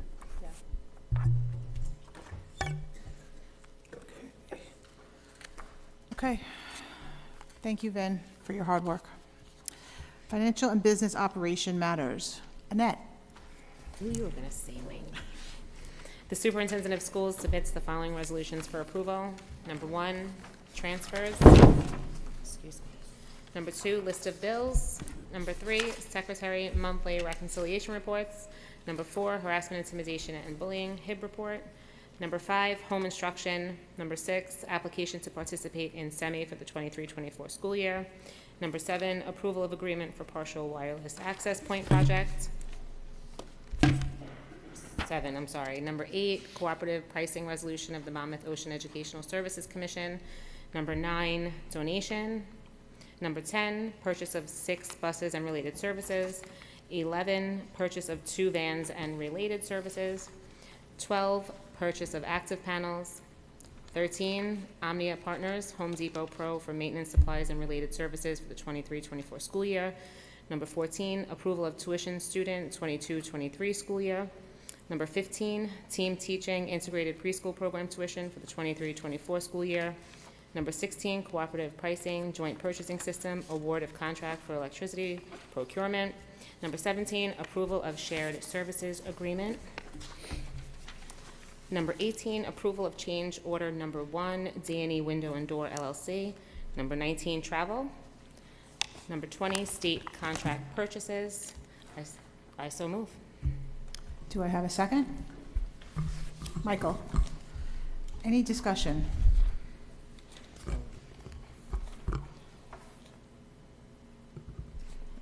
I just wanted to say number 7 is actually being pulled off, so we will not be voting on that one tonight.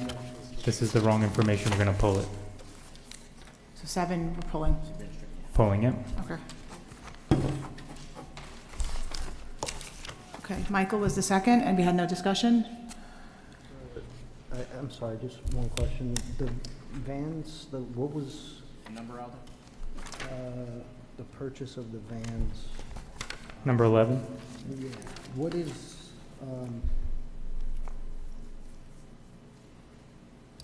what are we buying these vans for?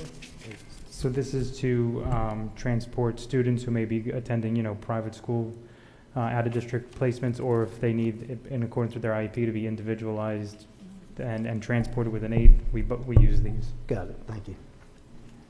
Any other discussion? Vin, roll call, please. Sure. Mrs. Mendez? Yes. Mr. Petruno? Yes. Mrs. Rosado? Yes. Mr. Lewandowski? Yes. Mrs. Seward? Yes to all but 15. Okay. And Mrs. Amster? Yes. Personnel matters. Val, can you read, please? The superintendent of schools submits the following resolutions for approval. 1, retirements. 2, resignation. 3, rescinded employment offer. 4, termination of employment contract. 5, amended resignation dates. 6, employment instructional assistant. 7, employment permanent floater school nurse. 8, employment school aides. 9, employment bus attendant. 10, employment track coach. 11, amended start date. 12, reassignment, transfer, and amended salary, certificated staff. 13, suspension without pay. 14, stipend mentor teachers. 15, curriculum station facilitators for Power Program Parent Academy. 16, curriculum writing, amendment special services math, item modification, grades 1 through 5. 17, curriculum amendment power coach.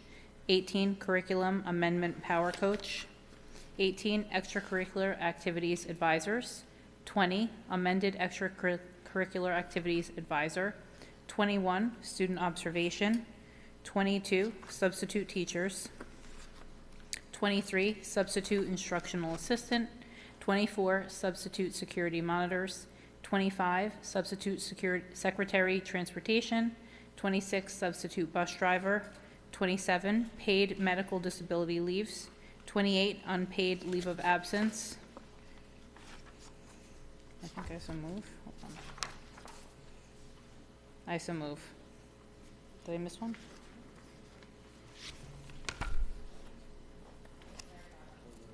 $29.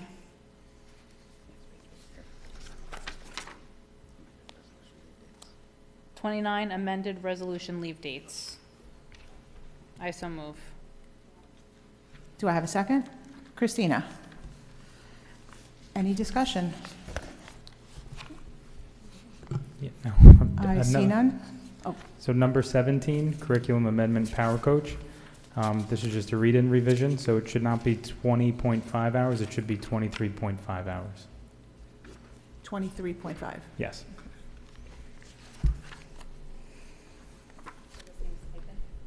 Yes, it's still the same amount. Any discussion on this?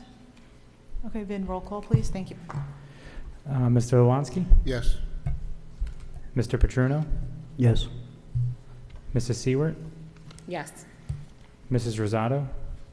Yes. Mrs. Mendez? Yes. And Mrs. Amster? Yes. Mr. Balone, we have some retirement comments. I do. Retirement comments for Karen Kahn. In January of 2008, Karen Kahn began her tenure as school nurse of Marlboro Elementary School. During her time here, she has solely worked in this building under the direction of 3 different principals. She entered the profession after working as an emergency room nurse. She took on her role mid-year under extremely difficult circumstances after the beloved nurse at the time suddenly passed away. Since hitting the ground running, she has worked tirelessly to develop a great rapport with students, faculty, and family members, keeping the day-to-day health and welfare of the building as her top priority. Karen has always kept the best interests and health of the Marlboro Elementary community at the forefront of all of her decisions, ranging from routine bumps and bruises, tummy aches, and lost teeth, to the other extreme of medical emergencies, touchy health-related conversations, and even navigating a national health crisis. To say that she has always gone above and beyond for our school is an understatement. Routinely, she would answer emails and return phone calls of worried parents and even worried administrators late at night and over weekends. She understood that the personal connections to the members of the school community were critical in developing and maintaining trusted relationships needed to navigate difficult situations as a team. Her response to the needs brought forth during the COVID-19 pandemic is a testament to her commitment to helping and healing.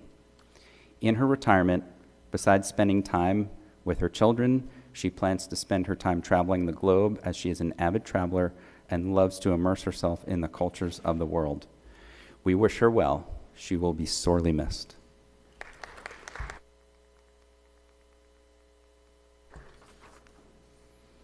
Next comments are for Debbie Mendelson. Debbie Mendelson has announced her intention to retire from the Marlboro Township School District after 19 years of service as an instructional assistant. She has served the students of Asher, Defino, Dugan, Marl, and Robertsville, with a majority of her time being spent at Asher Homes. She's been a dedicated staff member who has always put the academic and emotional needs of the students she assists at the forefront of her responsibilities.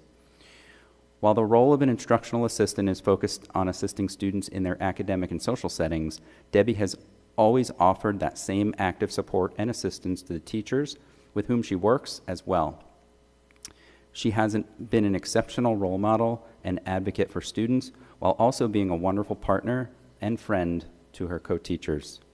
While in her time in the Marlboro Township schools is coming to an end, the impact she has had on both students and colleagues is timeless. Debbie, best wishes for retirement filled with good health, quality time with family and friends, and lots of laughter. Your Asher family thanks you for your service to the Marlboro community and hopes this next chapter in your life is all you hope for it to be. Get those guest bedrooms ready as you are set to have lots of Asher visitors in your new Florida home. Congratulations, we will miss you.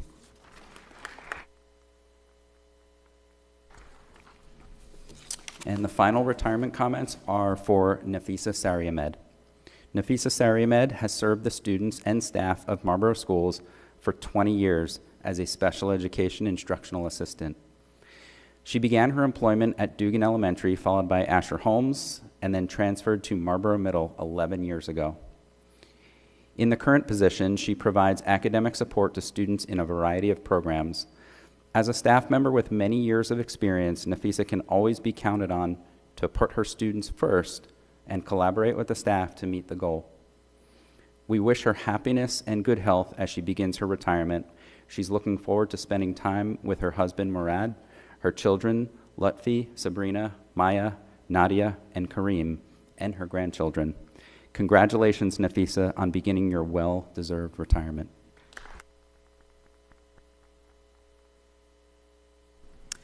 Okay, policy development and community relations matter. Michael? Policy Development and Community Relations Matters, Superintendent of Schools submits the following resolutions for approval. Number 1, second readings of Policy 5511 and Policy 167. Number 2, abolish policies, Policy 1648.11 and Policy 1648.13. I so move. Do I have a second? Val? Any discussion? I see none. Ben, roll call, please. Mr. Petruno? Yes. Mrs. Rosado? Yes. Mrs. Seward? Yes. Mrs. Mendez? Yes. Mr. Olansky? Yes. And Mrs. Amster? Yes. Liaison reports. Freehold Regional. Jill is not here. I just know, I wrote down, I think the next meeting for the Freehold Regional Board of Education is March 16th at 7 p.m. So, the MEF. Annette, was that you? Yep, after 2 failed attempts to contact the MEF, I have nothing to report. Okay, thank you. Marlboro Township Liaison. Who is that? Me. Oh, Michael. Okay.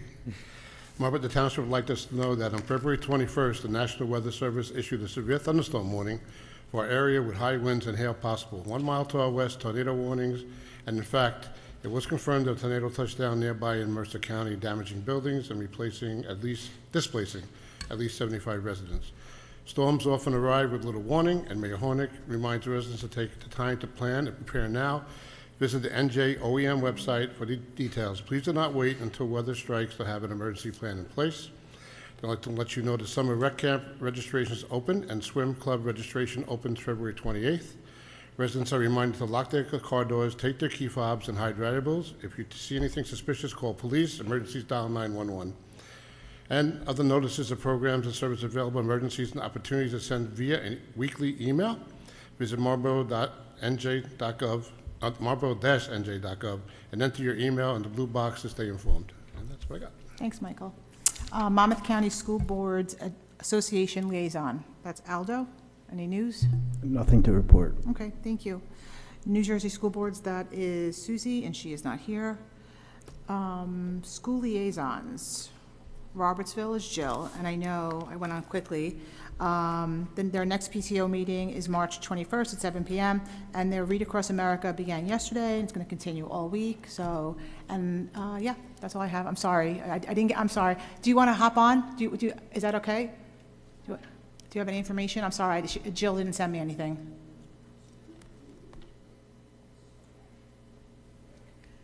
So our lip sync is going to be April 28th. Parents who have signed up for lip sync, please pay attention to your emails. We had a wonderful game show movie night last week. It was phenomenal. If anyone wasn't able to attend, we'll definitely have another one in the future. I don't know. That's good for now.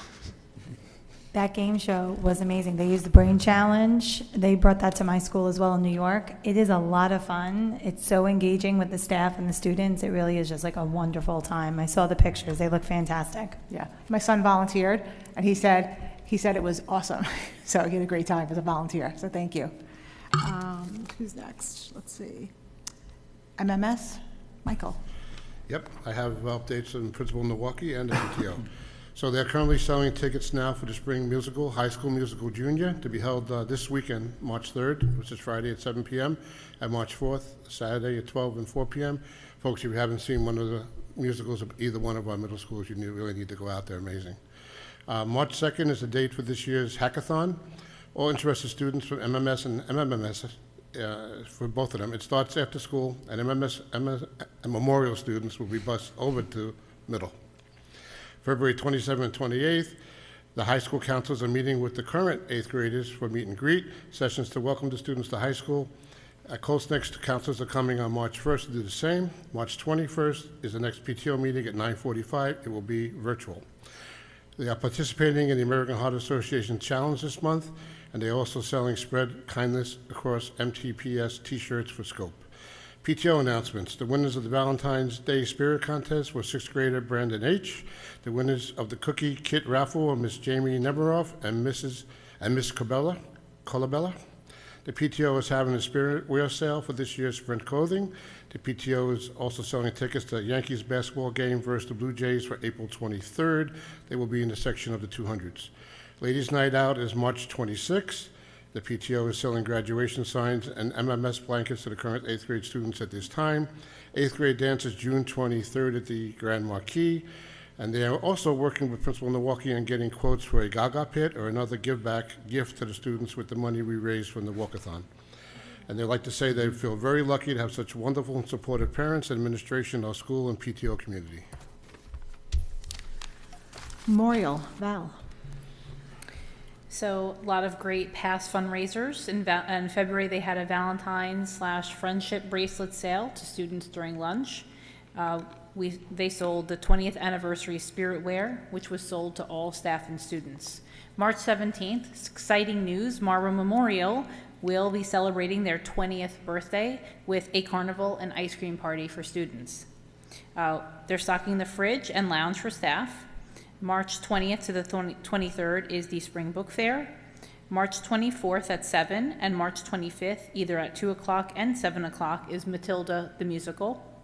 April 8th, in April, there will be 8th grade sales for yard signs, towels, and graduation grams. April 28th will be the Spring Clothing Drive, and then there's ongoing sales of the Route 9 shopper card, magnets, and birthday grams.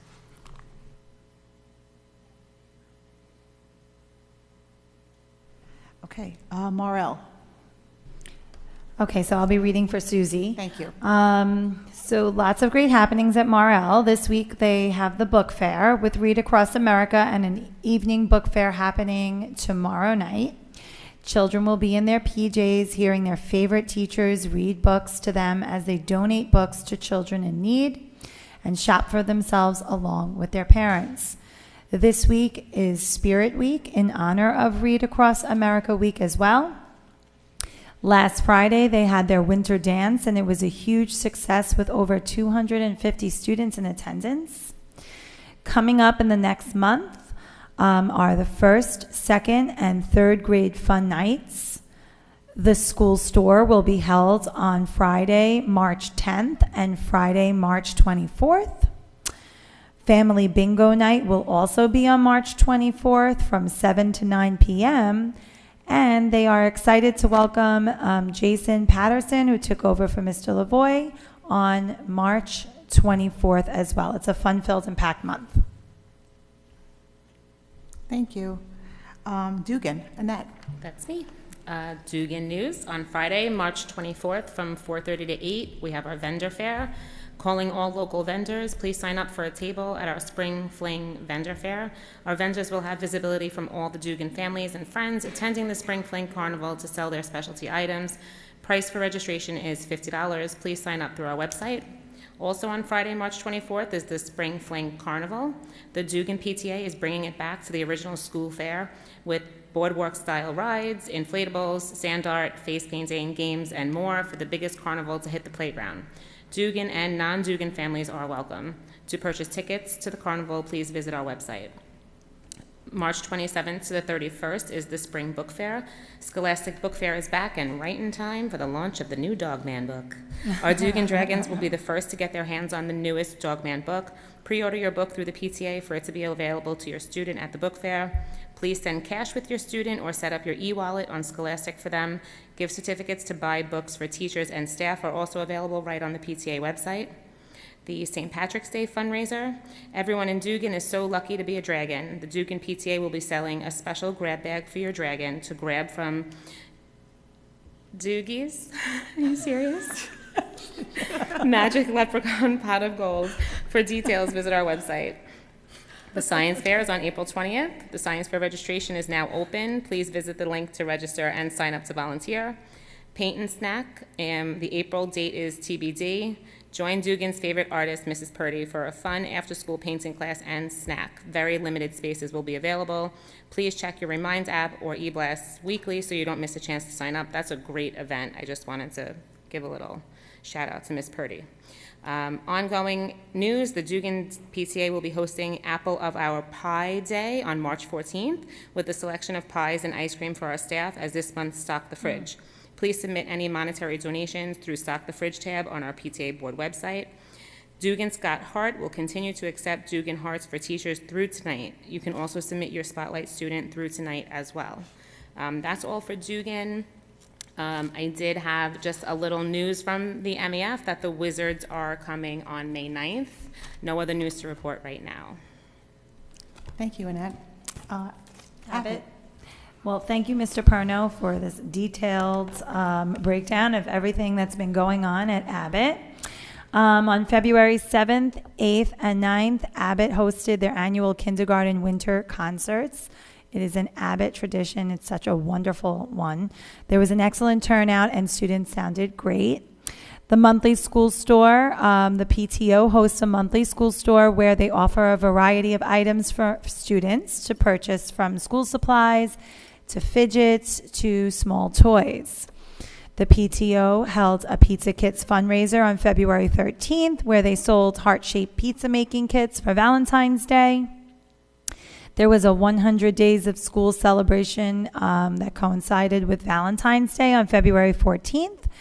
The 100th day of school represents a huge milestone for any teacher, especially. Since it fell on Valentine's Day this year, it was a day of celebrating our love for the number 100. PTO Food Drive, they hosted their annual Ties and Tutus food drive on 2/22. All items donated will go to the Freehold Area Open Door Food Pantry. And Read Across America Week, the festivities began on Monday, February 27th. Monday was Get Cozy with a Good Book and Wearing Pajamas and Comfy Clothes. Today, Tuesday, was Celebrate Cat in the Hat by wearing your favorite hat. Tomorrow, books can be fun, creative, and silly. Wear mismatched clothes. Thursday, celebrate the book Fox in Socks by wearing crazy socks. And on Friday, wear green for Green Eggs and Ham Day. Thank you, Mr. Perno. Aldo, Escher. Yeah, I have a list here from Ms. Silmy. I wanted to thank her for sending that over. March 2nd is the Read Across America Day. The 3rd is Asher Spirit Day with Philly Pretzel Day. The 5th through the 10th, Cosmic Bowling during phys ed classes. And the 10th is PTA Authors Day. The author, John Shu, who wrote the book This is a School and This is a Story. The 13th to the 17th is the PTA Spring Book Fair. The 17th is Green Day for St. Patrick's Day. The 20th to the 24th is PTA School Cart. Also that week is PTA Theater Week. 24th is Theater Week Evening Performance. The 29th is the Science Fair, and the 30th is Spring Pictures. Thank you. With Jessica not being here, Defino and Scope will be updated the next time we have liaison reports. And Val, CPAG, please. CPAG met with Special Services leadership on February 1st. Exciting topics were discussed. CPAG and Special Services reviewed a status update on NJCIE as discussed at prior meetings, ESY, and full-day pre-K, as well as discuss any new concerns and questions. The next CPAG meeting will be held on March 8th at 7 o'clock. Okay, any old business? New business. I have new business. I'd like to make the following motion. Be it resolved that the board accepts the resignation of Jill Strafacci as a member of the Board of Education effective March 1st, 2023, and be it further resolved that the board directs the board secretary to advertise the vacancy in accordance with board policy 0143. And we have to vote on that? Oh, I need a second. Annette. Any discussion? Okay, we have to wait for Aldo to vote. We could do it without him? Okay. We could do it. Okay. We could Yeah, vote. we can do it. Okay, Mr. Lalansky? Yes. Mrs. Mendez? Yes. Mrs. Rosado? Yes. Mrs. Seward? Yes. And Mrs. Amster? Yes. Okay, motion passes. Okay. Do you need this? Does he need this? Okay. Public comments, Vin. I have one on my list, Ms. Farabono.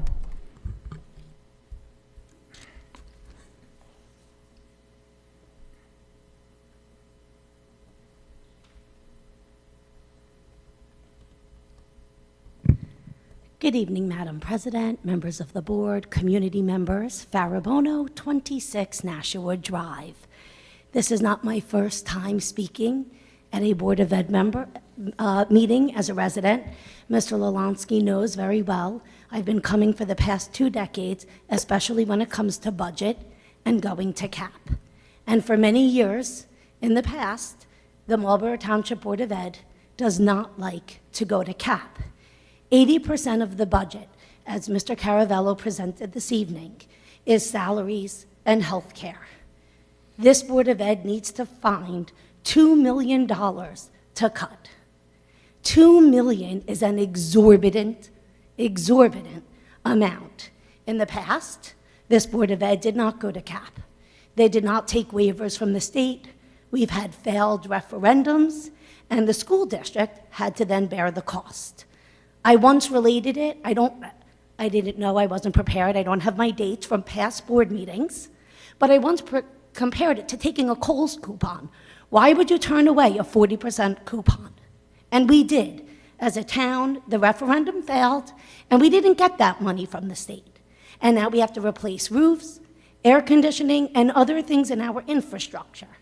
Just like in the past, I wasn't planning on speaking tonight, scanned in and wrote my notes on the back, and I am here to implore you to go to CAP, to implore you to take the waiver that the state is offering, because that $1.6 million is free money.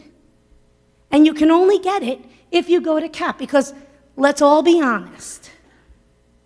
I've been speaking for 2 decades. I've lived in Marlboro for 50 years. I've taught in the district for 27. What does cutting $2 million look like? It looks like cutting staff. It looks like cutting those who impact your children the most. Those who teach, those who instruct, those who remediate. Stop trying the cut. Go to CAP, take the coupon, so that our children can get the best education that Marlboro offers. Thank you.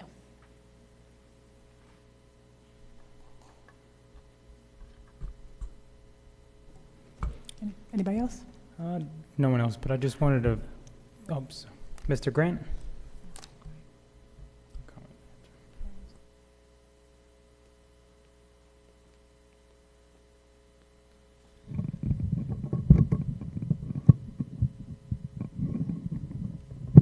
Good evening, Madam President and board members. Moshe Grant, 8 Southbury Road. I don't have much to say, but I've been coming here for a while, and this is the first time where I actually attended a board meeting. Before that, it was administrative meeting with some board members. We're just sitting around listening to the administration, and it's a pleasure to see.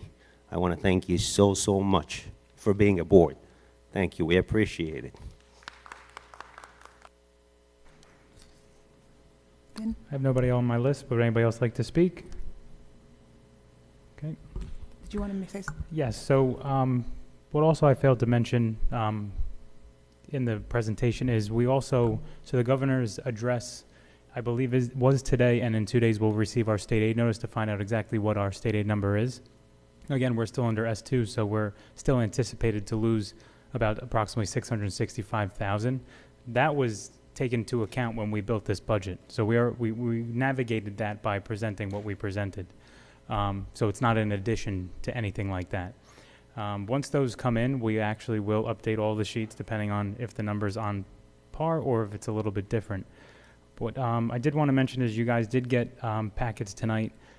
So memo number 2 just outlines all of the different sections that you can include in your binder. Again, I have a few of you that are coming in to meet about the budget individually.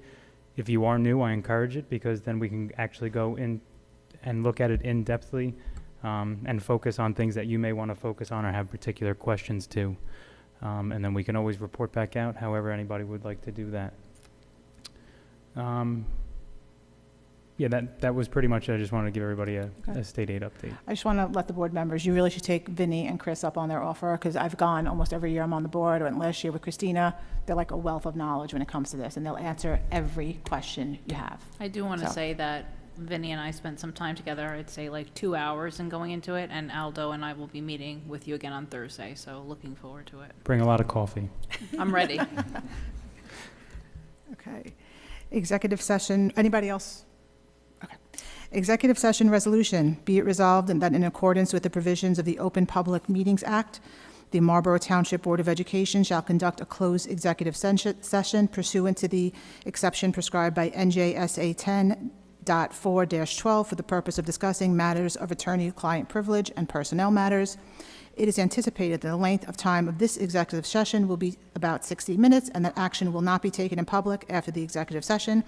Be it further resolved that the minutes of this executive session will be released when the need for confidentiality in accordance with NJSA 10.4-12 no longer applies. Do I have a second? Christina? All those in favor? Opposed? The ayes have it. Good evening, everybody. Have a nice night. Bye.